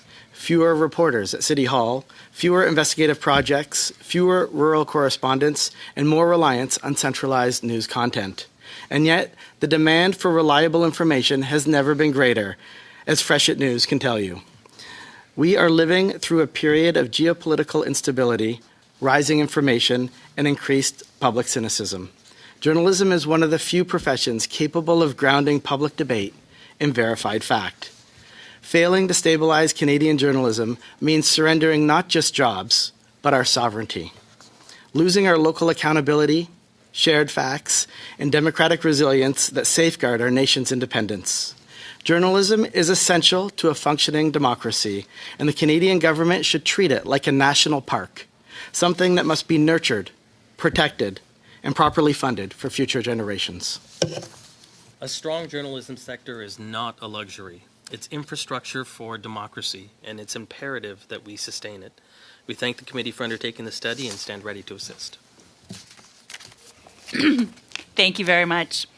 We'll now turn to Honest Reporting Canada. I have Mike Fegelman in the room. Do you have colleagues online? I don't. Oh, they are. Here we go. Are you all joining in the 5-minute opening? They'll be joining in the Q&A component. Okay, very good. Very good. You have the floor now for 5 minutes. Thank you, Madam Chair. Good morning. My name is Mike Fegelman, and I'm the Executive Director of Honest Reporting Canada. We're a nonprofit organization that ensures fair and accurate Canadian media coverage of Israel. We started more than 20 years ago, but the overt media bias that we have experienced and seen over the last 2.5 years has made that era look quaint by comparison. Just hours after thousands of Palestinian terrorists invaded Israel on October 7th, carrying out an orgy of murder, rape, torture, and kidnappings, our taxpayer-funded broadcaster leapt into action. In a letter to editorial staff, George Ahey, CBC's former Director of Journalistic Standards and Practices, warned journalists not to use the word terrorists when referring to Hamas, not to admit that 2005 was the end of Israel's permanent presence in Gaza, which it was, and even when Canadian officials refer to Hamas as terrorists. Ahey wrote that reporters, quote, should add context to ensure that audiences understand this is opinion, not fact, end quote. Hamas is, of course, a listed terrorist organization. It soon became clear for the CBC and for wide swaths of the Canadian media landscape, their role was not to report the facts to Canadians, but to use their immense influence in society to promote a narrow ideological agenda. Present-day news outlets parrot talking points from pro-Palestinian activists and overwhelmingly feature guests with a predictable anti-Israel worldview, presenting them as credible while choosing not to include opposing voices. When anti-Israel I'm just muting this for a quick second. We might actually crash Parlez-Vou's network with the amount of people that are tuning in to watch this. I highly doubt they get this kind of traffic. So, yeah, this is going to be interesting, guys. Prepare for some lagging and all that kind of stuff. Demonstrating that no genocide took place, they were ignored by our media. The unfounded claims of genocide and starvation were promoted ad nauseum by our media. And as it soon became clear that those allegations were false, reporters didn't apologize. They simply moved on. Now, like a cat chasing a laser dot on the wall, the worst offenders in anti-Israel media bias in Canada, whether the CBC, the Globe and Mail, the Toronto Star, or others, take their cues not from what's newsworthy, but rather what complaints are being made by pro-Palestinian activists. When reporters document the worrying rise of Islamic radicalism in Canada, the presence of Iranian regime officials in our nation, or the impact of Qatari dark money in Canadian universities, they are treated as persona non grata. When a Canadian mosque recently honored Iran's supreme leader Ayatollah Khamenei and glorified him as a martyr, our journalists ignored this brazen support for terrorism. Our journalists have a solemn duty to hold the powerful to account, to not act as their water carriers. But that's what they've done. Promoting hardline anti-Israel disinformation and acting as unpaid publicists for immense web of extremist actors in Canada. This media coverage directly contributes to a spike in anti-Jewish hate crimes. When Israel is painted as a genocidal and pariah state, and opponents are widely silenced. A target is drawn on the back of Canadian Jews. The incessant demonization of Israel, and by extension Jews, has led to an unprecedented attack on the Jewish community, with terrorist rallies now a regular occurrence on Canadian streets, and Jewish schools and synagogues, as we saw this past week, shot at. While far too many elected leaders and law enforcement ignore this cancer that is in our midst. Over the past 2 years, our media promoted ideology over facts, and in the case of the CBC, did so at the taxpayers' expense. I'm happy to recount numerous examples of Canadian media bias that we have confronted. When our media act as stenographers for a regressive and hateful worldview, it's not reporting the news, it is creating it. And when our leaders stay silent, they let it happen. Our elected leaders must take the lead to remedy the situation. In my written testimony and submission to this committee, I've offered 3 concrete courses of action that you can take directly to counter these critical issues, and I would be happy to elucidate them today for anyone interested. As well, I've brought with me here today 2 colleagues, Dr. Haran Shani-Narkis, CEO of InnoHives, and Amanda Eskenazi, Director of Education at HR Canada Charitable Organization. They conducted a comprehensive review of the CBC's coverage of the Israel-Hamas war and have provided real scientific evidence of asymmetric coverage. It isn't an opinion that the CBC is one-sided. We now have scientific, irrefutable proof. Canadian taxpayers fund public broadcasters to provide accurate, impartial, and reliable information. When media outlets choose ideology over facts, they fail in this fundamental duty, leaving Canadians misinformed on issues of national security, on issues of terrorism and international conflict. This is not merely a concern for one community. It affects every Canadian's right to understand the world as it truly is. Restoring trust in our media is not a partisan issue, but a national imperative. Parliament must act now to ensure that our media serve Canadians with facts, with fairness, and with integrity, because an informed public depends on it, and our democracy requires it. Thank you. Canadians' right to understand the world as it truly is. And finally, we have Paul Deegan with News Media Canada. Welcome, sir. You have 5 minutes, starting now. Bonjour. Média d'Info Canada représente environ... I'm gonna mute this French guy for a quick second. That guy cooked, and it's true. When you look at the coverage that's been happening with the CBC, especially at the Israel-Gaza type stuff, even just now with the Iranian, protests that are happening, the coverage has been basically non-existent. Yet when there was the pro-Palestine rallies and all that stuff, there was so much coverage. So yeah, good on that guy for just going balls to the wall. Anti-competitive conduct. News publishers fully embrace and support the responsible and ethical use of artificial intelligence.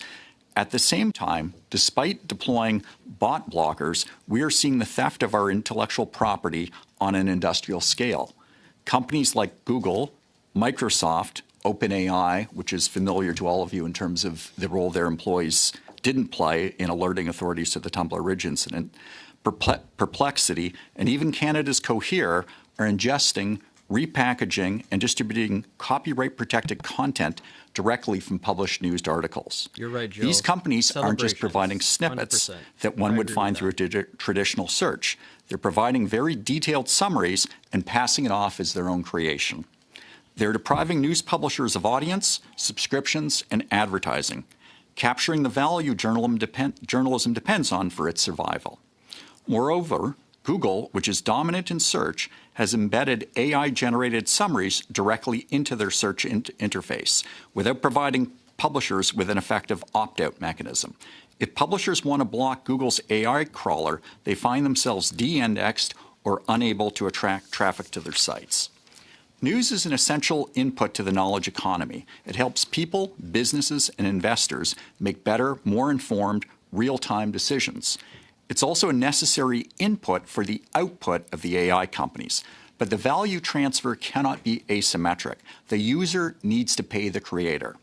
The content theft by AI companies must stop, and government can help. First, Public Services and Procurement Canada and Treasury Board can work together to ensure that those on the government's list of artificial intelligence suppliers, and there's 100 and somewhat companies on that list, sign a supplier agreement that states that they will use our material ethically with a commitment to the principles of transparency, consent, and attribution with respect to all copyright-protected source content. Second, the industry minister can ask the Comp Bureau to look into the state of competition with respect to search and AI. Googlebot should be split into two crawlers, one for AI and one for search. That would help level the playing field between publishers and Google and between other AI companies and Google. Those companies have no incentive to sign commercial agreements with publishers when Google's AI services are getting the content for free.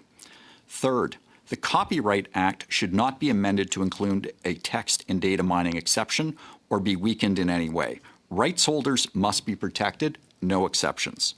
On the positive side, the Online News Act, while imperfect, is working for Canadian news publishers. Prior to the Act, and in an effort to thwart it, Google and Meta did content licensing deals with a number of news publishers. Most of our members, however, were left out in the cold, without a cent. Today, whether you're a large publisher or a smaller independent, you're getting about $16,400 per year per full-time journalist. For example, the World Spectator from Moosomin, Saskatchewan received almost $80,000 last year. Prior to the Online News Act, most of our members never saw a dime in content licensing from these American big tech firms. Between the Online News Act and the Canadian Journalism Labour Tax Credit, which rewards those who maintain and grow journalism jobs, there's finally a level of predictability for business planning, which is translating into a level of stability in many newsrooms, where we are seeing investment after years of cost cutting. Both these measures should be maintained. Let me turn briefly to government advertising. Despite the government's stated Buy Canadian policy, changing its agency of record, and spending tens of millions of dollars each year, news publishers are not seeing any meaningful federal government ad dollars. Yet when a bank, a retailer, or a car company runs a national or regional campaign, news publishers do okay. That's because their chief marketing officers know we are a great way to reach and engage Canadians. So why are we only seeing micro pennies on the dollar when it comes to the federal campaigns? It's simple. The government's agency of record is doing what is easiest and most profitable for them, and that's programmatic advertising through American big tech firms. We hope the committee will recommend an advertising set-aside that you heard about earlier. An ad set-aside done right with on the publishing side, we, for example, reach 86% of Canadians who engage with newspaper content each week. It's time for the government to think more like a marketer who cares about reach and efficacy. We can help you reach engaged audiences better than anyone. For advertisers, whether governments or the private sector, credible journalism strengthens trust while delivering better business results in a brand-safe environment. There's absolutely no reason the federal government shouldn't use Canadian news brands to inform Canadians. Nous vivons dans une ère de désinformation. We're in an age of misinformation and disinformation amplified by algorithms. Facts are essential. Quality information created by real people who have fact-gathering, fact-checking, editorial, and legal review, and being accountable costs real money. Thank you. Thank you. Members, questions from members, starting with Mrs. Thomas for 6 minutes. You have the floor. Awesome. Thank you so much. Thank you to each of you for being here today. My first set of questions is going to go to Mr. Dhanraj. Mr. Dhanraj, I'm just curious, there was a document that you talked about in your opening remarks called Parameters for Political Guests. Would you be willing to table that with the committee? I would. Perfect. Thank you very much. Appreciated. Now, I just want to get to the bottom of this. Can you talk a little bit about any pressure that you experienced at the CBC to shape stories in a particular fashion? Sure, I can, but I do want to spend part of my time, because I am here speaking, and this is my story, but over the past several days, and even when this story initially came out, there have been other CBC employees, current and former, that have come forward to me that are afraid to speak out publicly, and they have sent me some statements. So I'd like to, if I can, read into the record some of what I have been getting from current and former employees. This is a current employee at the CBC. I've been with CBC for 10 years, and I have witnessed and experienced multiple incidents of the misuse of taxpayer dollars, racism, favoritism, nepotism, sexual harassment, and verbal abuse. And then she goes on to outline specific examples.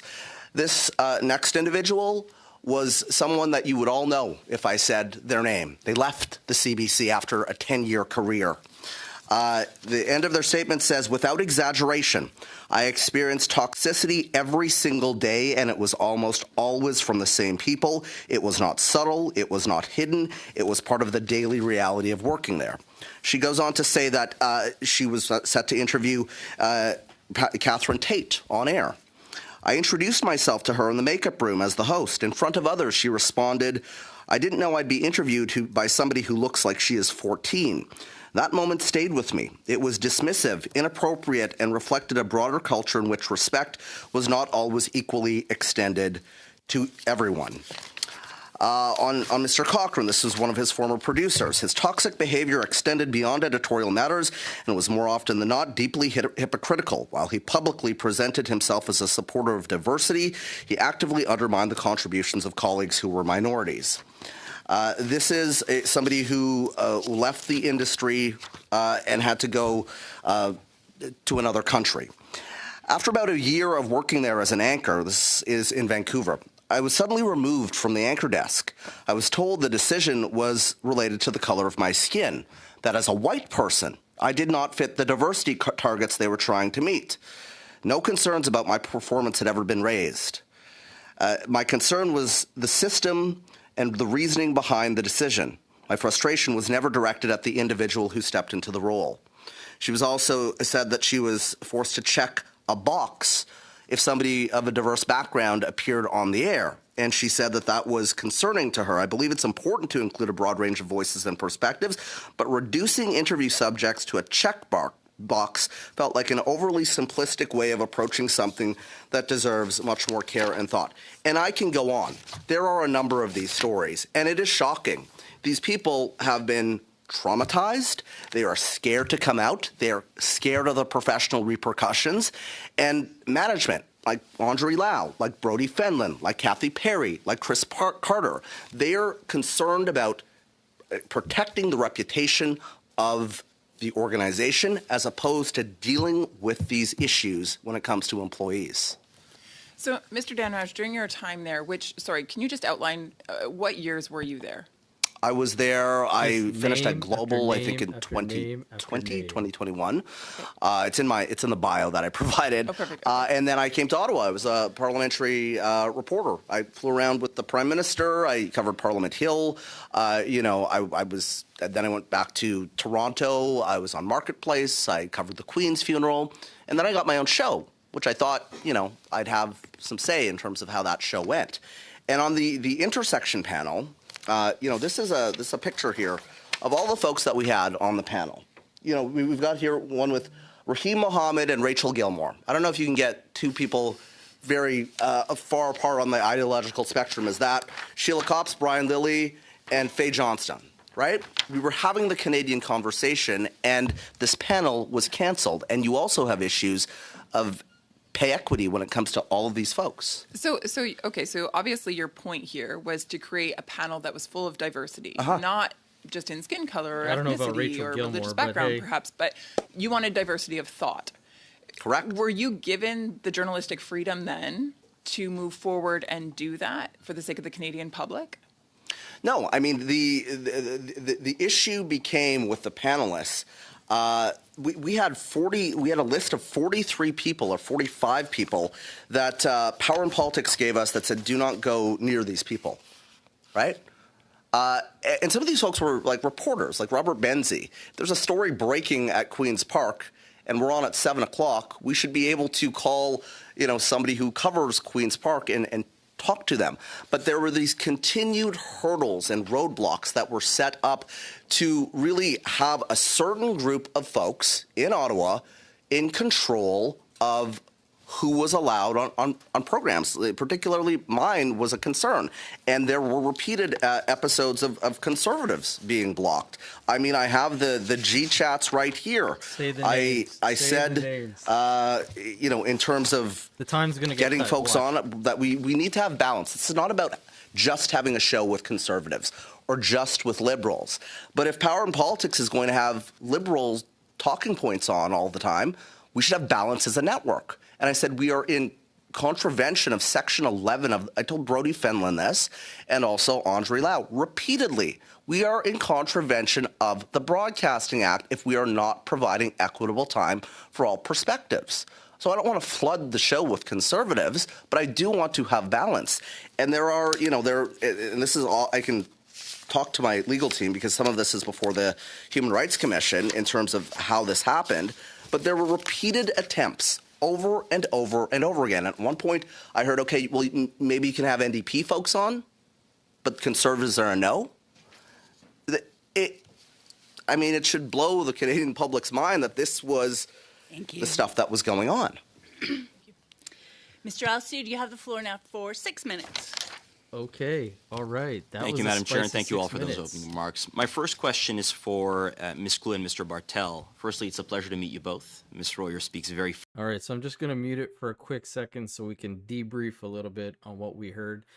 I highly doubt the Liberals are going to question Travis at all because he's on fire and he's just going off. But wow. What do you even say to what was just...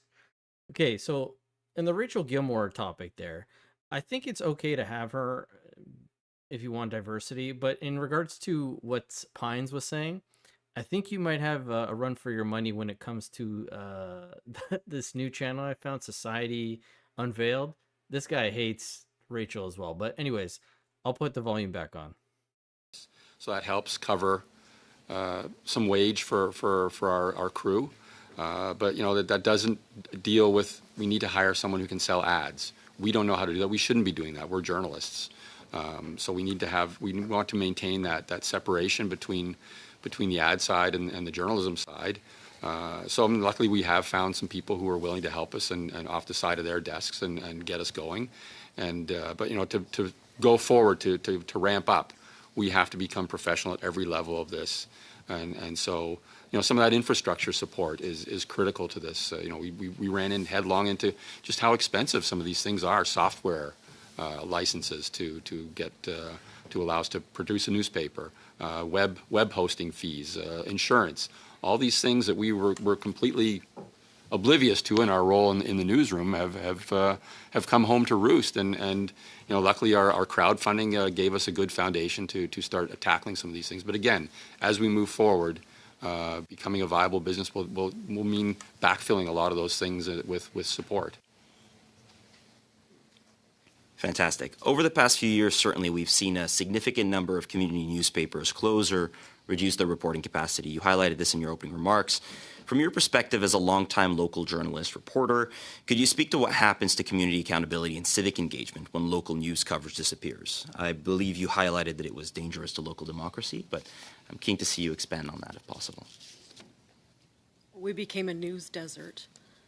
We have news deserts and news-poor jurisdictions.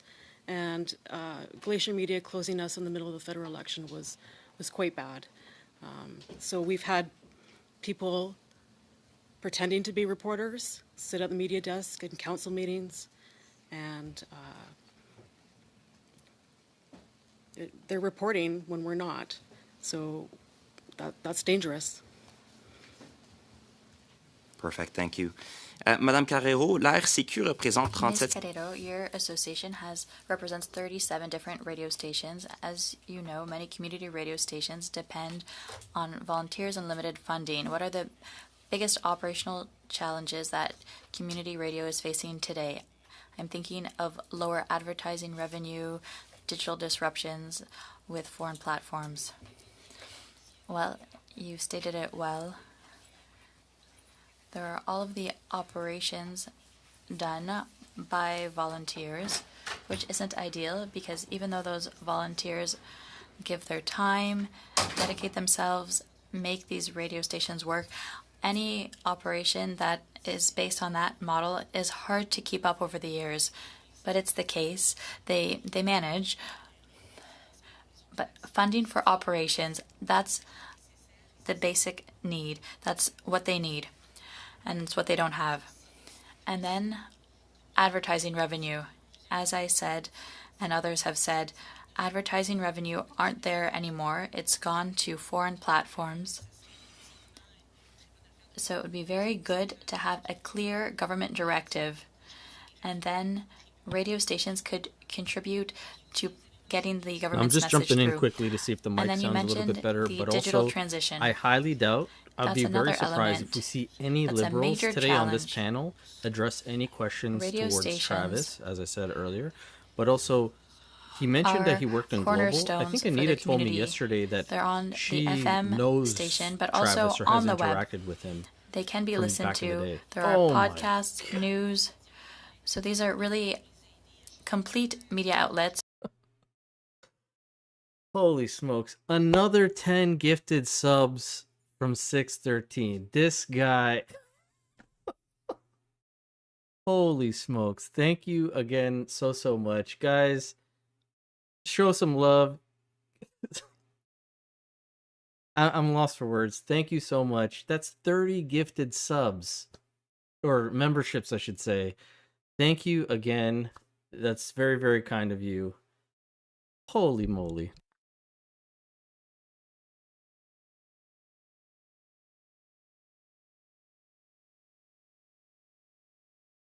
Enormously helpful. The tax credit has been helpful. The local journalism initiative. The CRTC made a very important decision last year to ask streamers to contribute a base contribution of 1.5% of its annual revenue to support local news. That's being challenged in court right now, but we feel confident it will go the CRTC's way. Those are all important steps, but more needs to be done, especially given the Canadian Centre for Policy Alternatives conclusion that a significant portion of the Canadian population, I believe it's 2.5%, have access to no local news or only one local news outlet. So that's really a problem that needs to be corrected. The tools are there, and the regulator needs to be encouraged to use them. Merci. Maintenant, Thank you. Now we go to Mr. Shampoo for 6 minutes. Thank you, Madam Chair. I'd like to thank our witnesses today. We have a great panel who represent the importance of the topic we are covering with the study. Madam Chair, before speaking to the witnesses, I'd like to table a motion. I've discussed it with a few members around the table. It's a motion that I will read, and I'd like us to keep a little time at the end of the meeting to debate it. I will read it, and then we can discuss it a little later to not interrupt questions to witnesses. It is a motion being tabled in relation to Radio Canada's decision to offer its programming, its news, on the Prime Video platform owned by Amazon. We find that this is a decision that needs to be explained and questioned. So the motion is that, pursuant to Standing Order 1082, the committee invite the CEO of CBC Radio-Canada, Marie-Philippe Bouchard, to appear before the committee for a minimum of 2 hours to explain the decision to make EC RDI's programming available on the Prime Video platform owned by the American multinational Amazon, even before it is made available to Quebecers and Francophones in Canada on Tout.tv or on a Canadian-owned platform.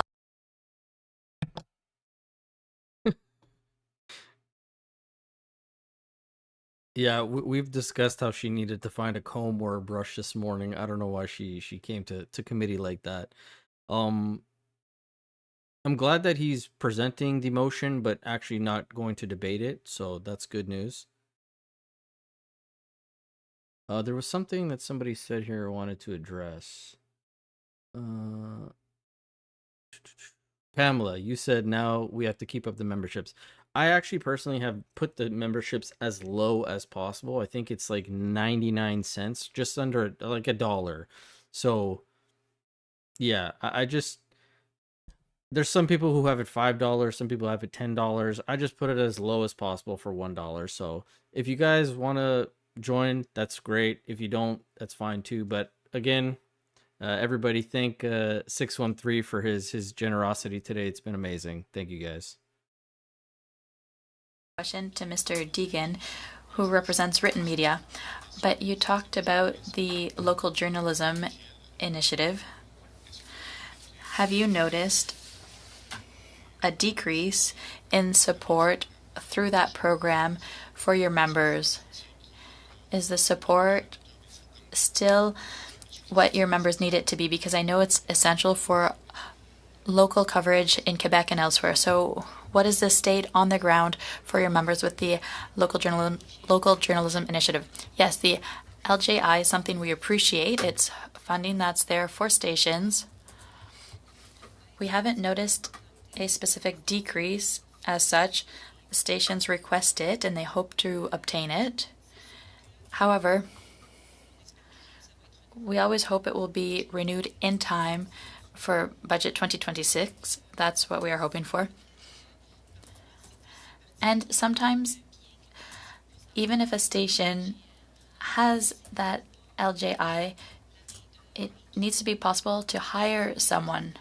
It's not just getting the subsidy, but being able to use it. But that's another kettle of fish, but I just wanted to mention it. The LJI is something we really appreciate, and we really hope to see it renewed in budget 2026. I'd like to ask a question to Paul Deegan as well. I know your members often use that very important program, the Local Journalism Initiative. For written media, it's very important. Andréane Larouche, the member for Shefford, received from the Val West newspaper in her area. She was told that the funding had decreased by 30% this year, which has a huge impact on small written media in the regions and community outlets. Is this a concern you've seen at News Media Canada? Oui, pour les journaux de... Yes. For newspapers, it's about 37,000 per journalist this year. But we have about 200 journalists under this program.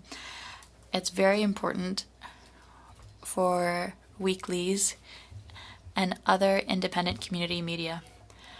Have you heard from your members that the program was less generous with them this year? Yes. So there's still the expectation that this program would be increased, which is necessary to address media deserts. Media deserts, news deserts are everywhere. Thank you very much. Back to you, Ms. Carrero. We heard earlier about artificial intelligence, and this will be coming up often in the study, surely.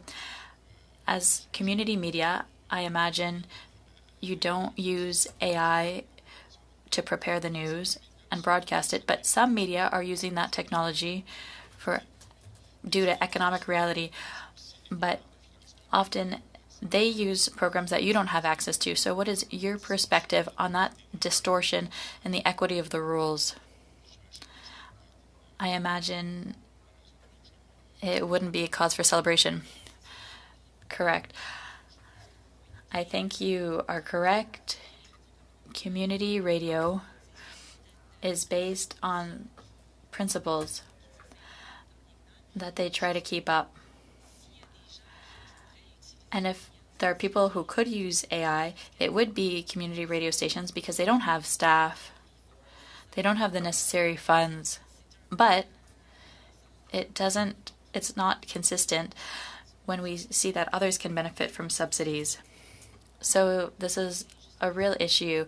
We need to maintain our mission. Those tools are there. We can't deny it. But we would like to have assistance in that regard. A question to everyone. For advertising from the federal government, the transfer of advertising from traditional media towards digital media since 2019, I've been in this role. And since 2019, the same thing has been asked, that the government spend less on foreign digital media and more on traditional media. The Friends of Canadian Media have been talking about that for years. I'm sorry, Mr. Chapeau, but your time is up. There's no time for an answer. You can answer a little later. Thank you. The next time, perhaps. Mr. Diot, you now have the floor for 5 minutes. Thank you, Madam Chair. Mr. Dhanraj, I found your testimony quite fascinating. I was a journalist for myself for 30 years. I was also a national director of the Canadian Association of Journalists. Journalism has indeed changed. You noted that you used to sit down and watch Knowlton Nash as the voice of, a trusted voice. I also remember Lloyd Robertson as a kid watching him. Peter Kent, Stanley Burke. Ironically, Peter Kent stepped down in 1978 after criticizing political interference from the Liberal Prime Minister. So the CBC does talk about being diverse, inclusive, fair and balanced, yet one of the CBC's premier segments is something called At Issue, which features Toronto Star journalist Chantal Hebert, Athila Raj, Not one and conservative Globe and Mail on that panel. journalist Andrew Coyne. Never. In what universe is this diverse, fair, or balanced as a news panel? Well, I mean, the National makes their own decisions, I suppose, in terms of who they put on that panel. And it's Rosie's panel, so Miss Barton's panel. So I guess you can have to talk to her about the editorial decisions. But what I was attempting to do on this program was have that diversity of opinion. And when they canceled the panel, I sent in a note to panelists asking for feedback, and I was disciplined for that. And I just want to talk about this NDA that I got, because it's important, because I was raising concerns about editorial, and I was slapped with this NDA here, which is a practice that the CBC is using frequently, which was raised by Dave Seglins, and you guys all have the paper. Dhanraj has considered whether he has a human rights complaint with respect to the issues in dispute, and by his signature below confirms that he does not. Further, he confirms that he seeks no right or remedy under the Canadian Human Rights Act as amended with respect to the issues in dispute, and any such claim is barred by this agreement. That should be shocking to every member on this committee. And I hope that other members on the committee take an interest in terms of the issues that I'm outlining here, because it is very important. We should not have a public institution silencing their own employees and having them waive their rights under the Canadian Human Rights Act. That should be shocking. Getting back to the bigger issue of the fairness and balance in news, you mentioned at one point that CBC management actually prevented you from interviewing conservative leader Pierre Poilievre on your show. Can you describe what happened there? Yeah, well, I basically wasn't allowed to pick up the phone and talk to conservatives. I have some G-chats here, which I just want to, read you part of this. I'm talking to my senior producer. I'm saying, okay, this is an editorial discussion. Can we get a conservative perspective on this, is essentially what I'm saying. It is a no to the conservatives, I'm told. We can't chase anyone from the entire party. The chase is with PNP. So if Power and Politics is not able to secure a conservative or somebody that presents an alternate perspective, then we are not allowed to. I'm told at one point, we're sure that there's a myriad of other types of interesting guests that you can chase outside of the conservatives. Can I be included on conversations with Power and Politics? That's not how we work.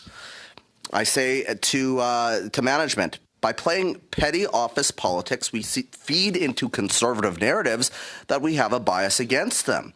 Canada Tonight is a melting pot of news of the day, and politics and decisions from it largely impact Canadians. So we need flexibility to respond to emerging stories. So yes, I wasn't even allowed to pick up the phone and call to request Pierre Poilievre. Look at what happened when I had Melissa Lantzman on my show. Right? I was threatened to be pulled off the air, which CBC then said in a news statement they didn't threaten to do that. There are recordings of them trying to do this. Why do you think they were doing that? I mean, there's an effort to essentially protect those in Ottawa in terms of their perspectives on these things, in terms of who they want on the show. It should be about, we did an interview with Karen Johnson, my co-host on the new podcast I'm doing. It is out right now. She's another former CBC employee that is talking about the toxic culture. She said that she alleges that she was called a brown Barbie, a bimbo, but she says that it's a very high school culture.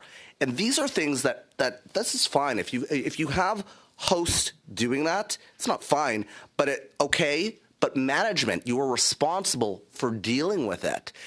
And so if management is not going to do anything, if the president of the CBC is going to come here and expect a tongue lashing and then be able to go back to the CBC and continue to get funding without accountability, these practices will continue. So shame is clearly not enough to get the CBC to a place where they will hold themselves accountable. So it's incumbent upon this committee to do that. Ms. Royer, you have the floor now for 5 minutes. Go ahead.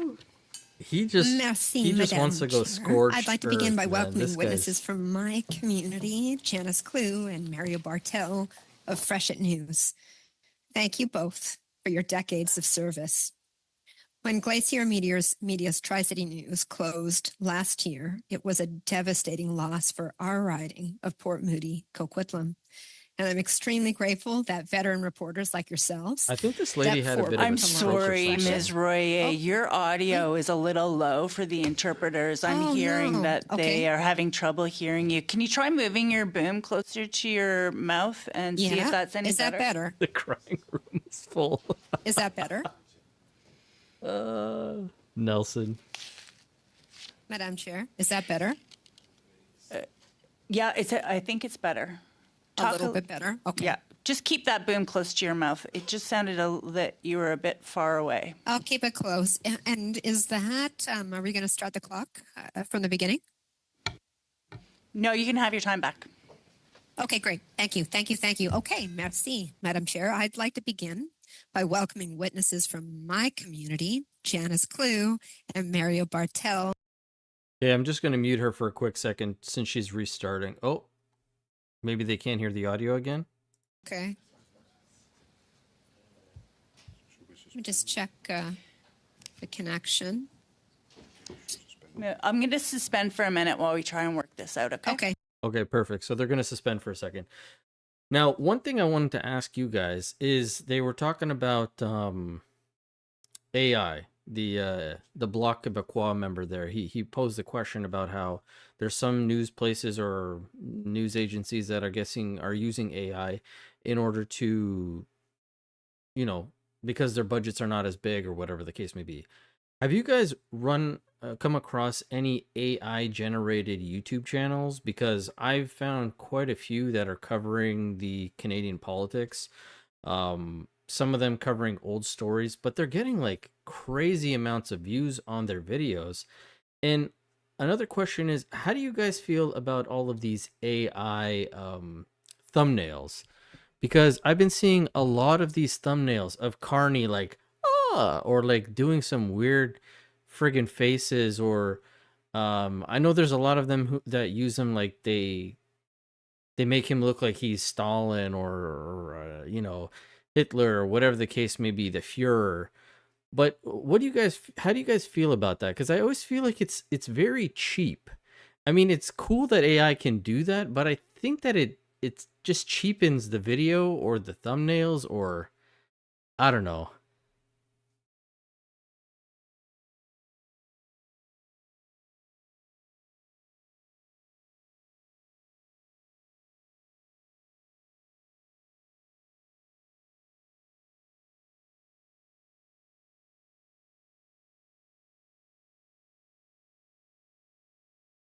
AI overview on Google search. Oh, okay. I see, Jill.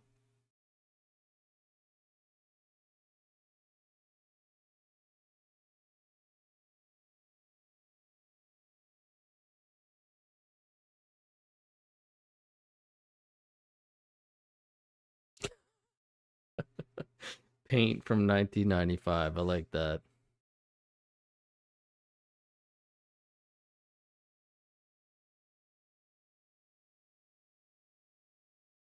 Yeah, I've been seeing all of these channels popping up where they have thumbnails of like Danielle Smith, but you can tell it's not Danielle Smith. It's an AI version of her. Or they'll have Carney and he'll be doing like a shocked face or he's crying or this or that. And the amount of views that these videos are getting, like 100,000, 200,000. I'm like, who is falling for this? Who is actually clicking these and thinking that it has something to do with Carney or Danielle Smith at all? I'm kind of confused.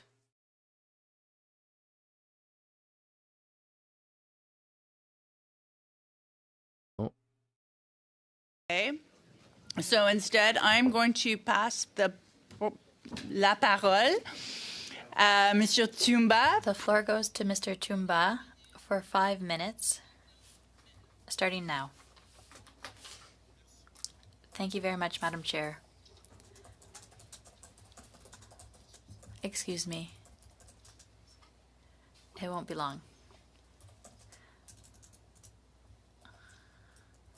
For sure, Fred. Yeah, it Sure. definitely is I'll a form of start you farming. with Ms. Carrero. Thank you for your presentation.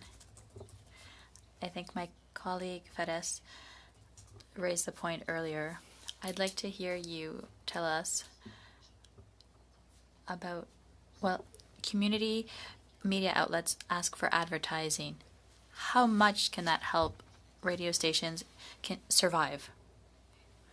Well, in fact, as I was saying earlier, there's a subsidy that's received, but it doesn't cover the salary or barely of one employee for a radio station.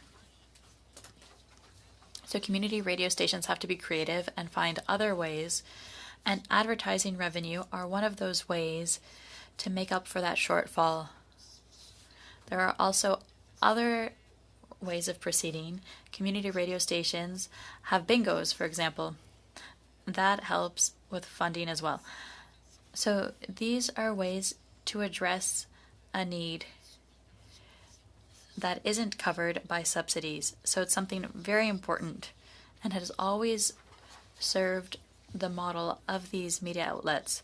That's how they operated for a long time. It's nothing new. So it's a loss from recent years, and that's why we're really calling for a return of that advertising revenue.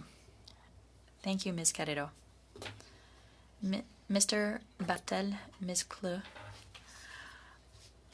what you experienced last year, I don't know how to describe it, but you are a model of resilience in the face of challenges, because despite what you went through, you came back, and we can tell you love media, you love your work. My question is, when you talk about having bigger donations, do you have like a number in mind in terms of funding? Well, we did launch a founders club that allowed people to donate $1,000, a minimum $1,000, and we recognize them in ads in our newspaper, house ads in our newspaper, and the campaign didn't really get going as strong as we wanted to because we kept running into roadblocks with trying to issue tax receipts. We're not a charity.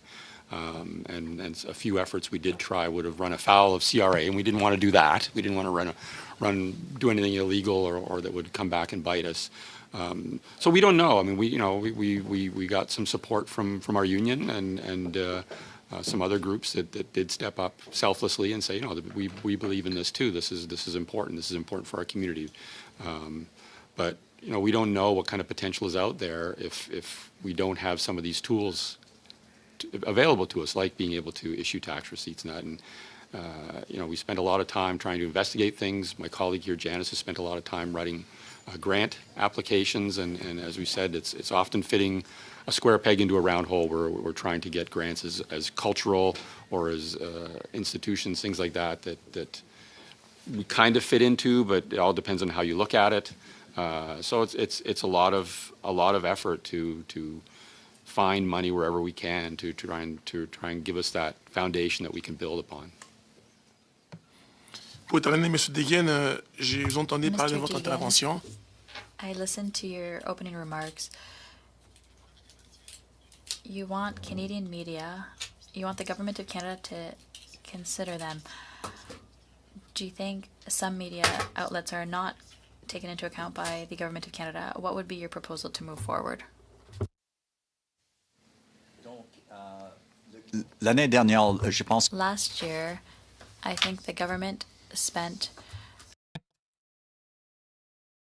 Just a quick observation. The Liberals, again, have yet to ask Travis Dhanraj a question, or even that Jewish guy who was going off about the inadequate coverage, equal coverage of anything. They are specifically going to the CBC and these other folks.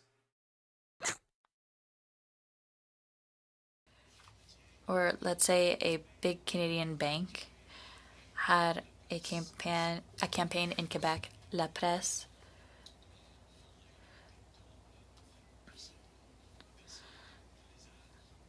Did okay with ads, but the government gives them nearly zero.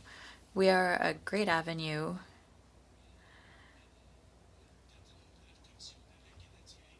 to reach Canadians, but the agency of record means that it's more profitable, and these are programming ads like with Google. Thank you. Now the floor to Mr. Shampoo for 2.5 minutes. I'll talk to the Friends of Canadian Media. I was asking a question about the recurrent call, and it's not just from you, it's from all media owned in Canada. The government is disinvesting in traditional media and investing in online platforms, which are all owned by foreign companies. So do you think at some point the government will understand that part of the survival of our media depends on advertising by government, regardless of the level? But here we're talking about the federal government, which spends a lot of money on digital platforms compared to what it spends on traditional media. What is your position? Do you think we need to continue and be even louder on this? I think there's 2 steps the federal government could take. First of all, as we said in our opening remarks, if they allocated even 25% of their annual revenue, annual advertising revenue budgets to publishers and broadcasters, that would have a substantial effect. Even a relatively small diversion of internet advertising revenue to Canadian news media would be hugely beneficial to these entities. Over and above that, as you mentioned earlier, the advertising deductibility issue has been something that Friends has been raising for countless years. We issued a report in 2017 and 2018 called Close the Loophole. I encourage everyone in the room and on the committee to Google the report and listen to it.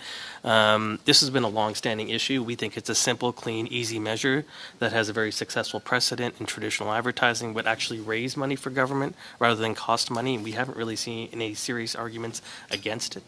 And quite frankly, the precedent has been in place since the 1960s. We think it would continue to be effective. Madame Carrero, ce que ça représente comme... Ms. Carrero, what would this be for community radio stations? It's a matter of survival for how many of your members, in your view? All of them. All of them. I'll say it again. Subsidies don't allow for their survival. It's advertising revenue to a greater degree. And there have been election campaigns. We saw it last year from the federal government. There was nearly nothing that was invested. Nothing was invested in local media. And yet the message would really have gotten through. But it's necessary for all radio stations. Thank you very much. I imagine it would be the same thing for written media. Weeklies are affected by this as well. Yes. In Ontario, the government of Premier Ford, the Conservatives, give 25% of their advertising budget to media. Thank you. You have the floor now for 5 minutes. Thank you. Mr.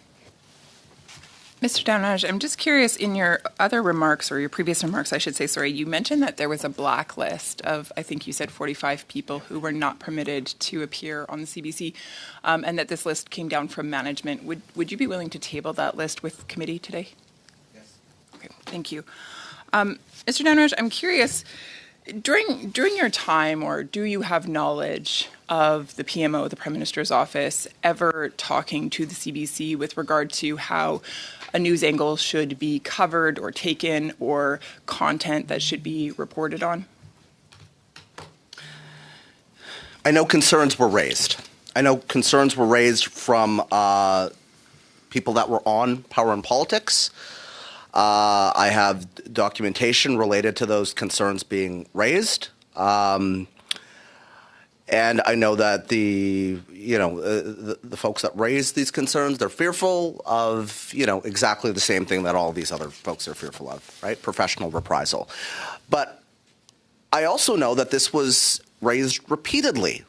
And whether or not there was influence from the former Prime Minister's office in terms of editorial decisions that were being made on Power and Politics or not, even the allegation of that on its face needs to be investigated. And from my understanding, and CBC can put out a statement correcting me if I'm wrong on this, I don't think that there was ever an investigation. That is a serious concern, right? I mean, if there are repeated, allegations made about perhaps there's too much influence here. Now, let me just say this as well. I was a reporter in Ottawa. I've been at Queen's Park. I was the Queen's Park bureau chief for Global. Reporters have sources. We all know that. But there's a line where that leads into editorial decision-making, and you have to make sure that that is clear. And if there's even an allegation that may have been crossed, you have to look deeper. I guess to that end then, we know that public trust toward the media in general is on the decline. We know that that is true with the CBC. There's no exception there. In your mind then, is that lack of trust justified? I think that right now, the CBC, by continuing to put out statements and to come to these committees and say, we might have a little bit of a problem, but, overall, we're not biased. That's gaslighting Canadians. Canadians can see that this is an issue, right? And this is folks have accused me of coming here being a cheerleader for the Conservatives. I am not a cheerleader for the Conservatives. I'm sorry. I'm not a cheerleader for the Liberals either. I was trying to do my job as a journalist, and part of that is being balanced. And so when you have, when I was pulled into these disciplinary meetings, I was told that it was editorializing because I put that Catherine Tate wouldn't come on the program, and it's unfortunate. This is unfortunate, was editorializing, right? And it was perceived bias. There's a lot of perceived bias going on that I don't see any discipline around. So I think CBC needs to have, a wake-up call here in terms of accountability.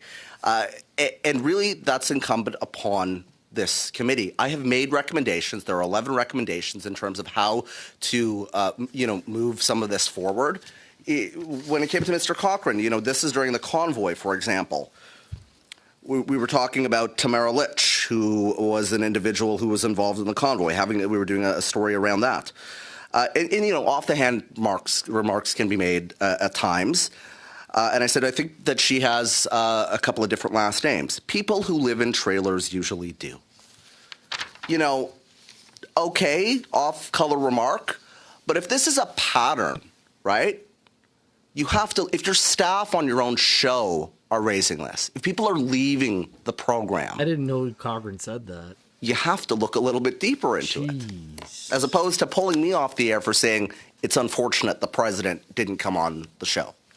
So the Canadian public is paying for this to the tune of about $1.4 billion. And then, of course, the government also increased that by an additional $150 million. At the end of the day, then, the public is the shareholder and also the ones that are supposed to be benefiting from this news coverage. In your estimation, what changes are needed to actually restore that trust? Well, I think that there needs to be an overhaul when it comes to management. You have my specific recommendations, but I will also say this. I am not here as somebody who does not believe in public broadcasting. I was on Jonavision. I started as an audience coordinator when I was 19 years old at the CBC. I worked on the Air Farce. I worked on the Red Green Show. I then left. I came back. I worked at CBC Edmonton. I worked at CBC Toronto. Left, came back again. I took a pay cut to come back to the CBC. I used to walk around the CBC Broadcast Center when I was 19 years old and sneak into the newsroom, and I thought, I want to be at this place at some point. This is the heart of this building, the news organization. And it has gotten so far away from what it was. The CBC should not be a polarizing force. It needs to bring Canadians together, and it has the infrastructure to be able to do that. But until there's a recognition of the problem from management, nothing will happen. And they fail to recognize this. I would be willing to sit down tomorrow with the new president to talk about some of this stuff, right? But good people are leaving, they're being forced out, and their concerns are being dismissed because it's about protecting reputation. Well, here's some news. I don't have to be wanting to destroy the CBC because management and executives are doing a great job of that on their own. Thank you.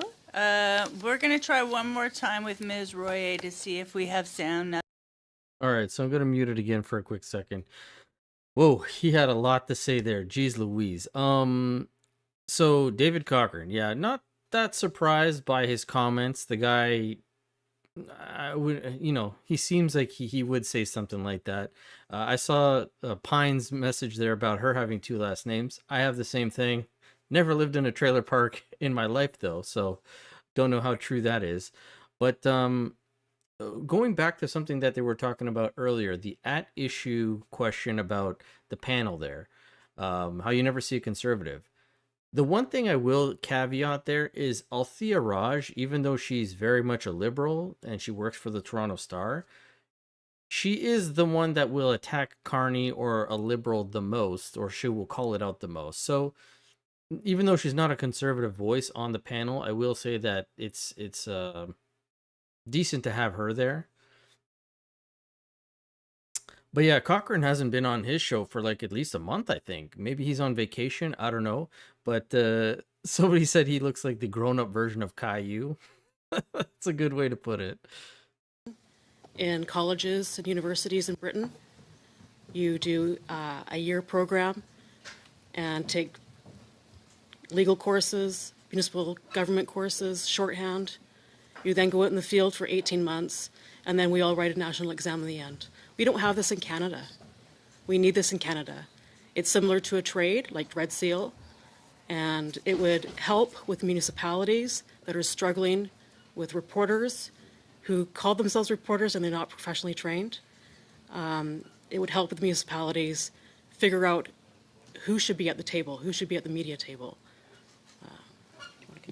Okay, got it. Can we drill down a little bit further and speak to the core principles? So what really are the core principles of the Code of Ethics for journalists? What are the pillars? Well, you try to be balanced. You try to give both sides of an issue. You try to give a fair representation of, when we cover city council, you try to give a fair representation of the concerns that were raised and how they were raised, so that when readers read how a decision came to be, they... Oh, and another thing to point out, I'm pretty sure there might only be one more round with Travis, and then they potentially could go on a break and then move into the next group, which I don't think he's going to be obviously sitting around for. So if that is the case, the stream might end depending on who they bring in. But yeah, I agree with you, Jonathan. He should let it fly, but because of his human rights case or whatever, he can't say what he can. But yeah, parliamentary privilege is pretty nice for this. Range of gifts or favors. There is a high level of accountability and transparency. Can you speak to some of these principles and how you report and also avoiding bias, how you bring that into Freshet News? Well, I think we do as we've always done. We stand apart. We don't try and cultivate friendships or favor with anybody. We go in there and we go in with a fresh mind as to what is being discussed, what the issues are, and you give a fair ear to all sides and report accordingly. I know that there was a gap between the closure of Tri-City News, Glacier Media, and Freshet opening. And of course, the closure happened just ahead of the election. What do you feel the impact was on the electorate in making decisions in the lead up to the election? What actually happened? We had said in the opening, we couldn't cover candidates, and the readers were lost. They didn't know who to vote for. They didn't know where to go. And again, it was very dangerous to democracy. So having corporate media pull out in the middle of the federal election was devastating to our readers and to the advertisers and to the candidates. Well, in a normal news cycle too, we would be there covering all candidates' meetings and bringing readers who we're there. We're kind of the proxy for people who don't go, but still may be interested. They may not be interested in sitting around for 2 hours and at a meeting, or they just weren't able to go. So we're the proxy. That's how we see ourselves. Same city council, anything we cover, we're kind of the proxy for the public. So when you are able to give a flavor for a candidate and what they said and the issues that were raised by people at all candidates meetings, that's bringing information to the larger public as well, and hopefully that then informs everybody a little bit better about when it. This is for Gold, just so he knows. This is Caillou. This is who they're talking about. David Cochran looks like he's a kids show. This guy is so annoying, but this is who David Cochran basically is. The adult Caillou. Oh, you just Googled it? Okay, yeah. There you go. I really appreciate that you make the point that journalists have to be in the room at the school board meetings and at the city halls and in the courtrooms. And when people say AI can take over the job of journalism, I think they don't understand what journalism is then, because AI can't be in those rooms.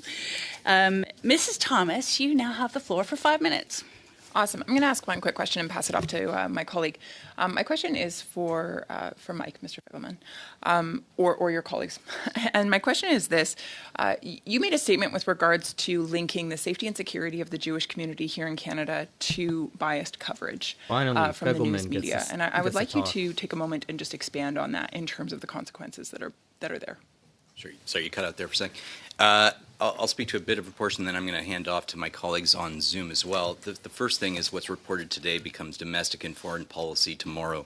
And I echo Mr. Dhanraj's comments about a very, let's call it a jaundiced marketplace of ideas. What we have seen in the past couple of years, most certainly as it relates to the CBC, is the elevation of radical voices, giving them a platform, giving them undue legitimacy, which we feel really does serve to elevate the fringe and marginal voices who are traditionally, again, on the fringe, trying to work their way into the mainstream. And then it serves fundamentally to fan the flames of hatred against Israel and the Jewish community.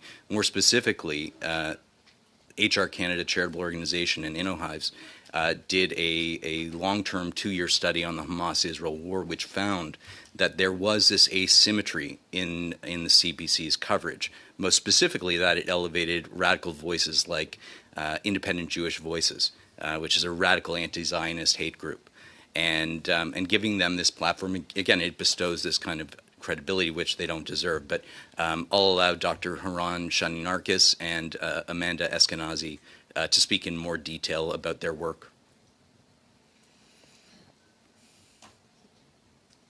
So I'll just say briefly, first of all, thank you. Thank you, Mike. Can you hear me right? Hopefully? Okay. So I'm here as a scientist, and if there are any questions about the research we conducted, I'm happy to answer. I'll just say that taking into account the asymmetry that's already inherited in the Israeli-Gaza war, we found some very troubling evidence showing, for example, how the CBC is using headlines in order to promote one side of the story. such that even when you compare that to the actual reporting by the CBC Madame la and the way Présidente, they... il y a un enjeu avec l'audio, encore une fois. Madam Chair, there's an issue with the audio. The interpreters are struggling to interpret. Okay. I'm sorry, we don't have good sound for your intervention there. Is that better right now? Or if not, maybe Amanda can take that? Is it? I'm sorry, no. Okay. Okay, maybe I can try to speak to this then, and just sort of offer one final thought on this, that, my colleague Haran is a scientist, and he deals with data and numbers and, objective truth. I'm also a scientist, but a different kind. I'm a social scientist, and I look at behavior and trends and sort of human behavior and how people react to what it is that they see in the news and what they are presented with. And when we have a organization like the CBC, which is a Canadian institution that is supposed to be well respected, has a history in our country of being the place where you are supposed to be able to get real, honest news about what's going on in the world. And they are beating a very one-sided drum, a very one-sided narrative. And that's what's being offered to Canadians. Of course, Canadians are going to be angry. They're going to be upset because what they're being told, the reality is upsetting and angering. And when you only present one side of what is going on, you end up with a very ideologically, you end up with an ideology, you don't end up with reality and with the facts. And so I think when you are feeding Canadians, the CBC is not telling Canadians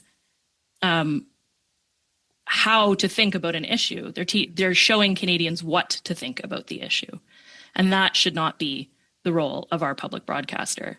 And to just return it to your question, Mrs. Thomas, that if you have consistently one-sided narratives like this, of course you are going to have people who feel that they need to do something about it. And when we have one-sided narratives that demonize an entire group of people, because that's what's happening, then of course you are going to have people who are angry about that and feel that they need to do something about that. And that, unfortunately, is what we're seeing on the streets in Canada right now and what we saw this weekend in Toronto. Thank you. Mr. Miles, you now have the floor for 5 minutes.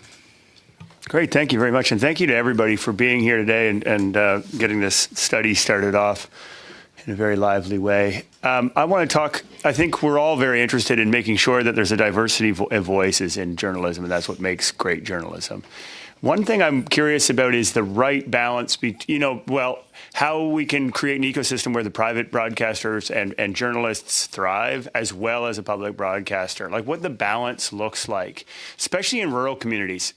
I find that one thing, and I think it speaks to what's been mentioned, is that often rural voices are not actually, particularly as more and more newspapers in small towns close, more and more radio stations in small towns close. How do we make sure that things aren't centralized just to the cities of Canada, but the voices of rural Canadians are also part of all the conversations we're having? Maybe I'll start with Paul to speak about that. If you You're very welcome, Fickle. Thanks for tuning in today. Appreciate I that. think one of the programs that's important for rural voices is the Local Journalism Initiative. Many of our members would be a couple, let's say perhaps in their mid-70s. They own the local community newspaper. Their kids have moved to the city or doing something else. And the LJI is a way of getting a reporter into that community, invested in that community, covering cops, courts, city hall, that kind of stuff. So I think the LJI, in terms of the rural coverage, is absolutely critical. One thing I will say about the CBC, and this is an issue in particular in rural communities, CBC has been poaching journalists from community newspapers. And this is a problem. There's a terrific column written by Tim Schultz of the St. Albert Gazette, and I think you should all read it. It's in his own paper, and it's also in the National Post. But take a look at that. I mean, we're losing journalists to the CBC. They're getting more money. better benefits. And listen, we don't begrudge the CBC, but I'll give you just one example. Jeff LG, who's an entrepreneur who owns Village Media, Jeff trained a journalist. The journalist was hired by the CBC, went to Toronto. Jeff sort of felt okay about that. The journalist is in Toronto for a while. Then they moved that same journalist back to the Sioux, competing with him, and he trained that journalist. And that's a real issue. It's an issue, in Franco-Manitoban communities, for example. This is an issue that, we're very concerned about is the poaching of talent. And again, it's a free labor market, but to actually go after and pick off people from community newspapers in communities like Banff, it's just not fair. I think it's part of what I'm looking to get at too is some of those places of conflict or whatever between the two sectors and how we can actually seek to support both in the ideal world and to make sure that those voices are not, particularly in the rural communities, not dismissed. Are there others?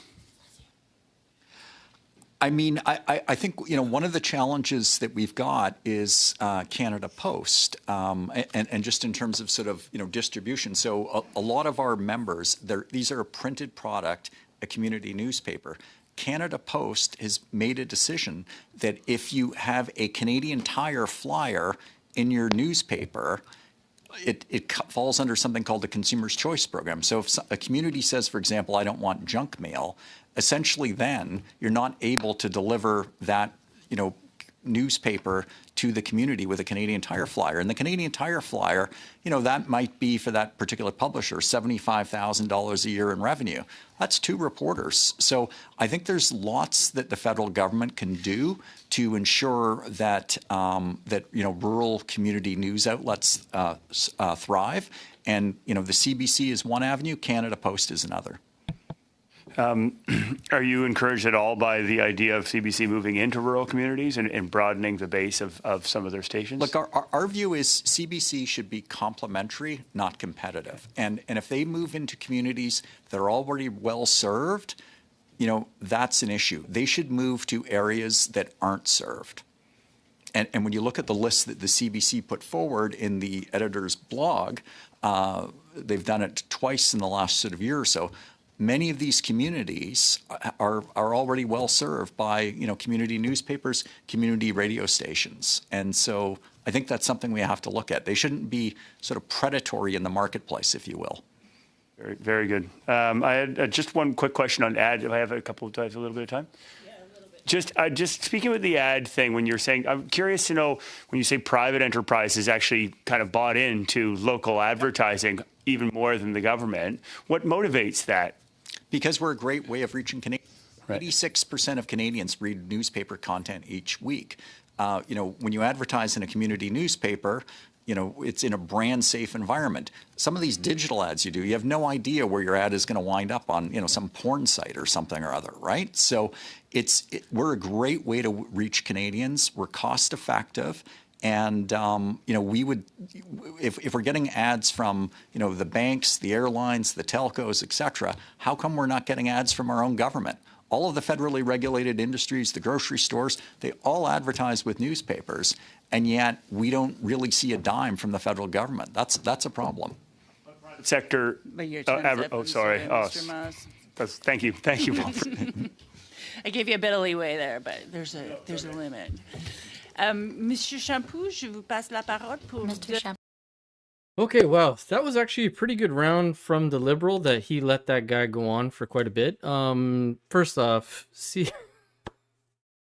CYB, thank you so much for the 20 gifted subs. You guys are 20 gifted memberships. I gotta stop saying subs. It's a membership.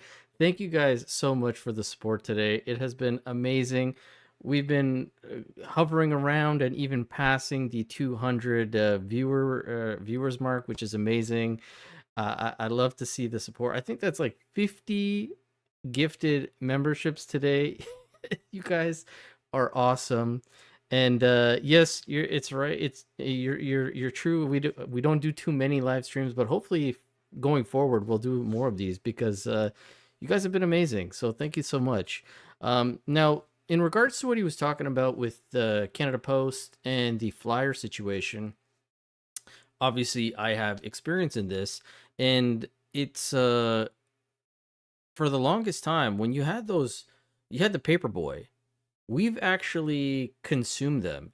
And here in, especially in Oshawa, one of our major distributors who had all the flyer inserts incorporated in that newspaper, once the newspaper went out of business, all of those companies that were already putting their inserts into the newspaper, or whatever it was, like a little gazette, had to find somewhere else to put it. And then they started loading it onto Canada Post.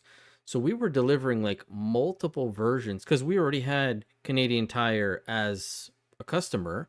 And not only were we delivering Canadian Tire, then we were also adding more Canadian Tire, like delivering 3 or 4 different versions of it. It was getting insane.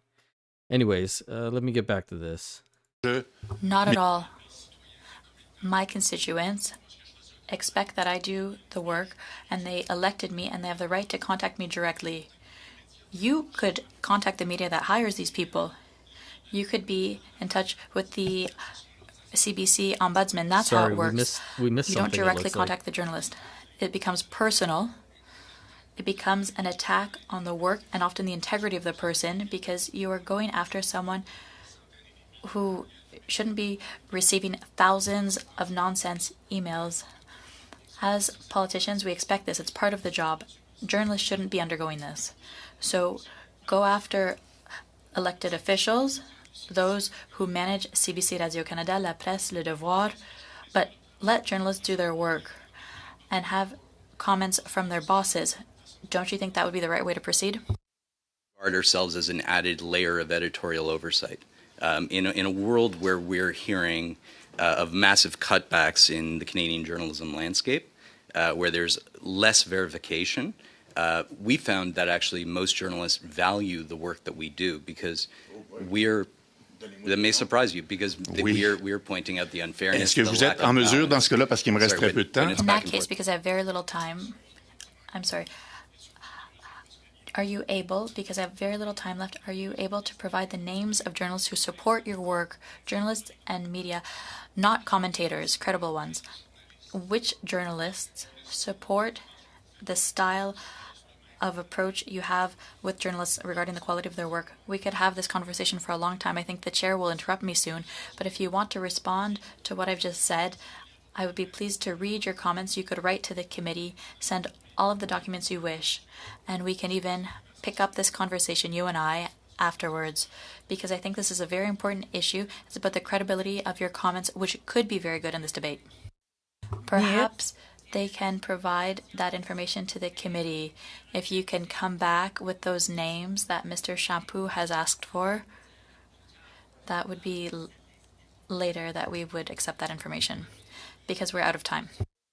Request to go 2 minutes for each party before we finish this conversation, before we get to Mr. Shampoo. Is that okay? Everybody okay with that? Okay. Mrs. Thomas, you have 2 minutes. So they're going to do one more quick round. Okay. 2 minutes. I'll be taking this 2 minutes. Yeah, Mr. Fegelman, it was very interesting when you said that you indicated that a CBC executive said that the network shouldn't refer to Hamas as a terrorist group, even though the government of Canada has recognized them as a terrorist group since 2002. Why should the public be alarmed at this?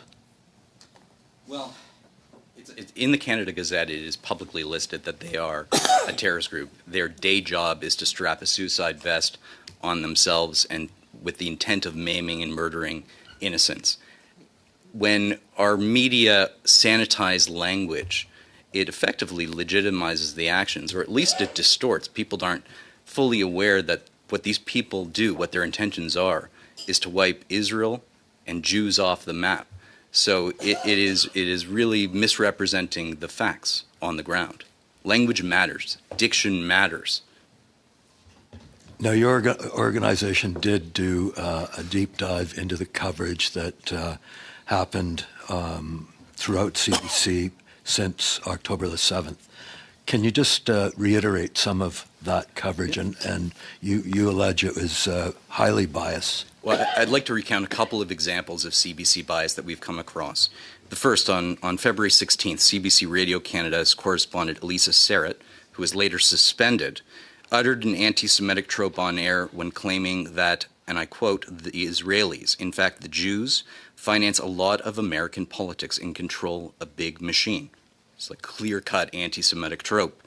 CBC continues to use reporters who've expressed radical anti-Israel views. They have a journalist named Sarah Jabakanji who in 2021 signed an open letter boldly proclaiming that there should be more pro-Palestinian coverage. That's just at the CBC. I would refer you to my colleague Amanda Eskenazi, who can talk in specifics about some of the results of the study that they did about the CBC's bias. Thank you. Oh, sorry. We just have 2 minutes for everybody. It's a really quick. It's like we call it the lightning round, kind of like a game show. Mr. Miles, you have 2 minutes.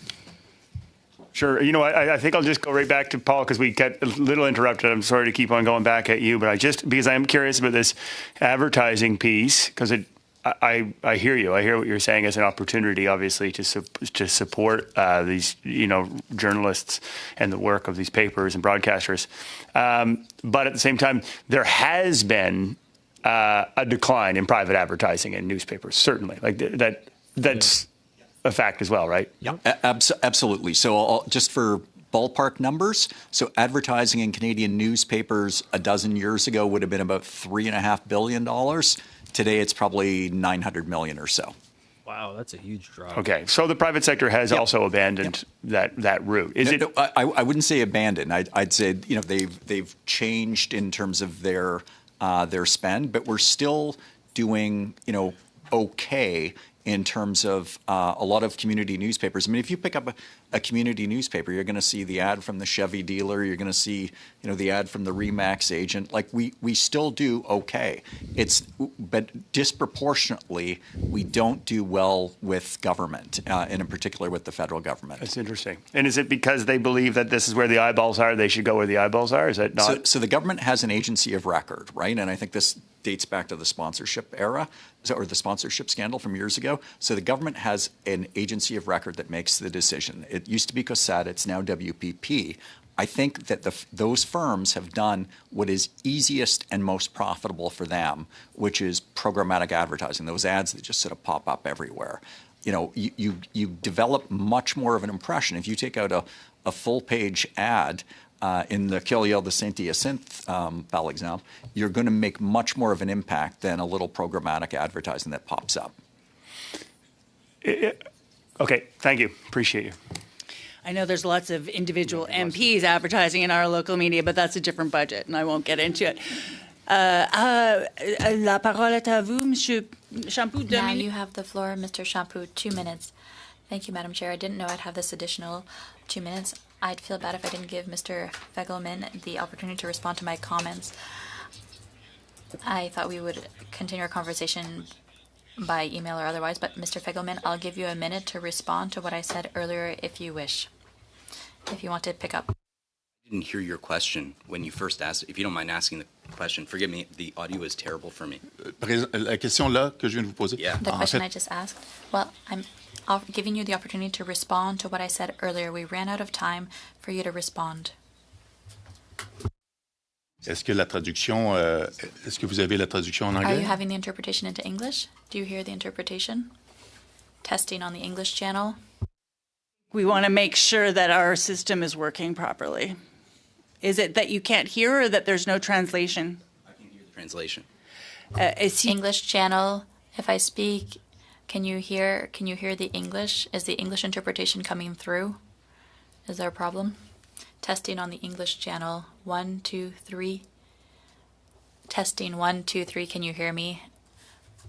Interpretation into English. Is this working for you? Can you hear? This has been a disaster for translations. Okay, I didn't have my microphone on. Is it working now? Is it working better? Okay, allez-y, Mr. Champoux. Go ahead, Mr. Champoux. My question wasn't really a question, Mr. Fegelman. I was giving you the opportunity to respond to what I said earlier. We were interrupted. We ran out of time. So I am proposing that you respond to my comments for a minute rather than having this conversation later. I was just giving you the floor to respond.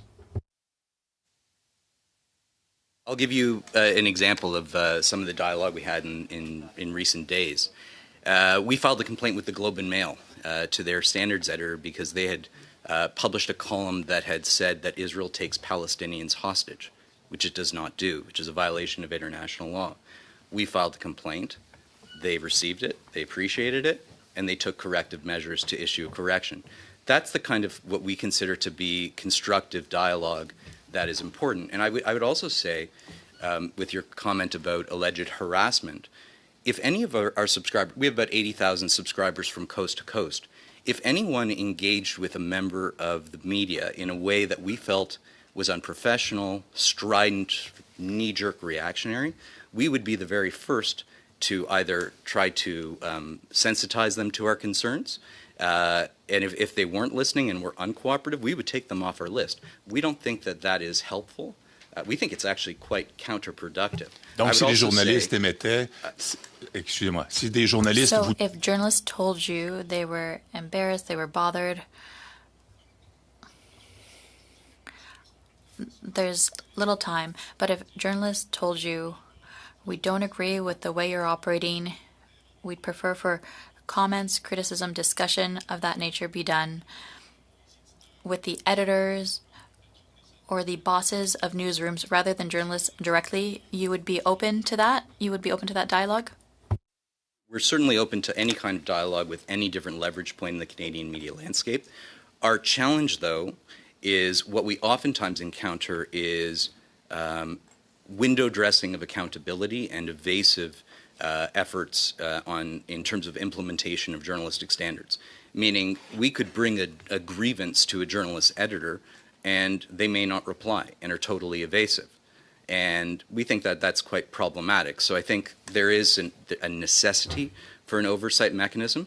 I think, broadly speaking, our goal should be that, look, a very Canadian response with civic engagement, because I think that's fundamentally constructive. Ouais, c'est là qu'on n'est pas d'accord, M. Feigelman. Je pense que That's where we don't agree, Mr. Feigelman. I think at a certain point we have to accept the processes in place. It's not up to journalists or workers who didn't ask to have that relationship to have that harassment directed at them.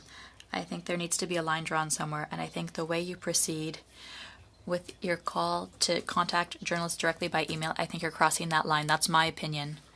I think on that we can end and we can talk about the motion. Yes, exactly. If you wish to begin, Mr. Shampoo. Okay, well, so I'm going to mute this part now, unless, I mean, you guys really want to hear this, I don't know, but something, I'm going to go back to something Pamela was asking me about in regards to the flyers, Canada Post, the revenue, and something that Mike was saying about putting up a basically no soliciting sign or no junk mail sign. It works great. I do it, even when I worked at Canada Post, I would put up, I have a sign on my mailbox saying no junk mail.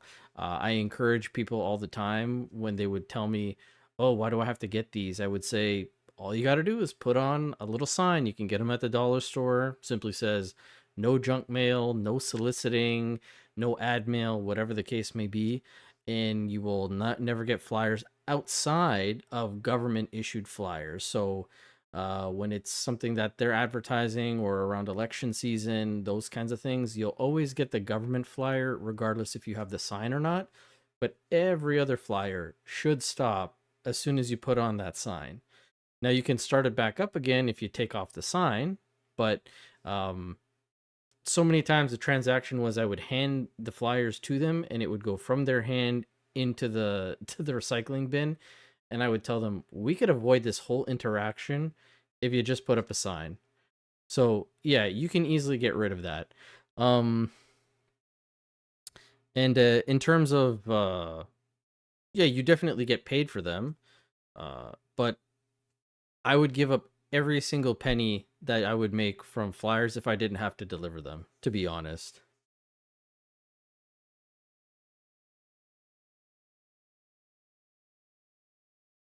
I understand that. They want to be available, and we want to have discovery.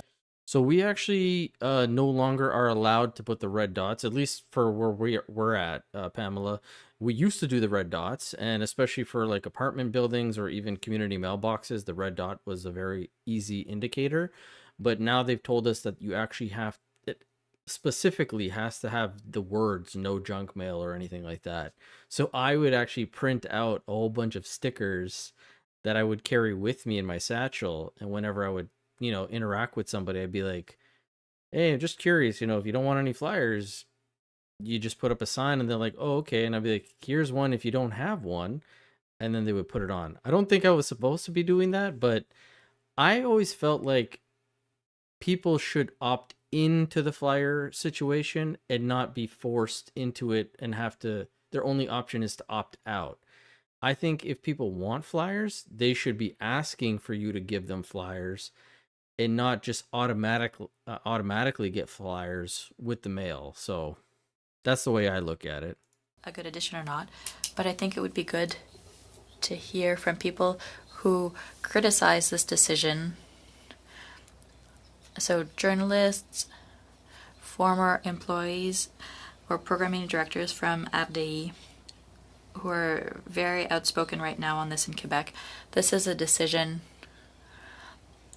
that has people with their jaws dropped right now because it doesn't make sense. Amazon doesn't distribute through its platforms news. It has cut news that's produced and distributed in Quebec and Canada, especially in French. And now this company is contesting a decision by the government of Canada. So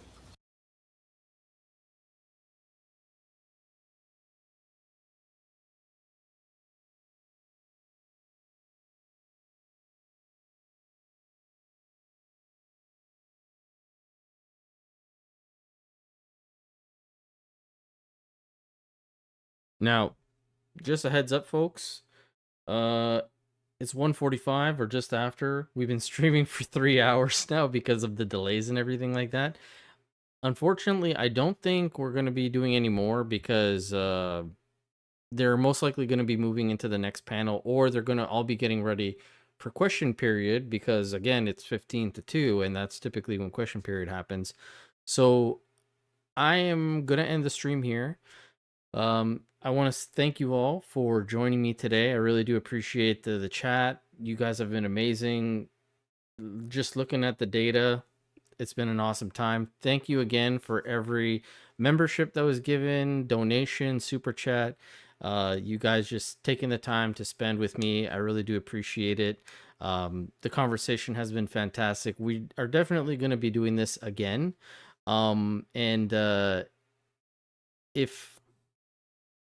If you guys want, let me know if you want this maybe like a weekly thing or a bi-weekly thing. Maybe we can start incorporating some other people. Like maybe I'll bring Anita in. I've done her show before. Maybe she can come on to my show. But yeah, I just want to thank you all so much for tuning in. And I will catch you guys on, I guess, the next video and hopefully the next live stream. So with that being said, I will catch you guys later.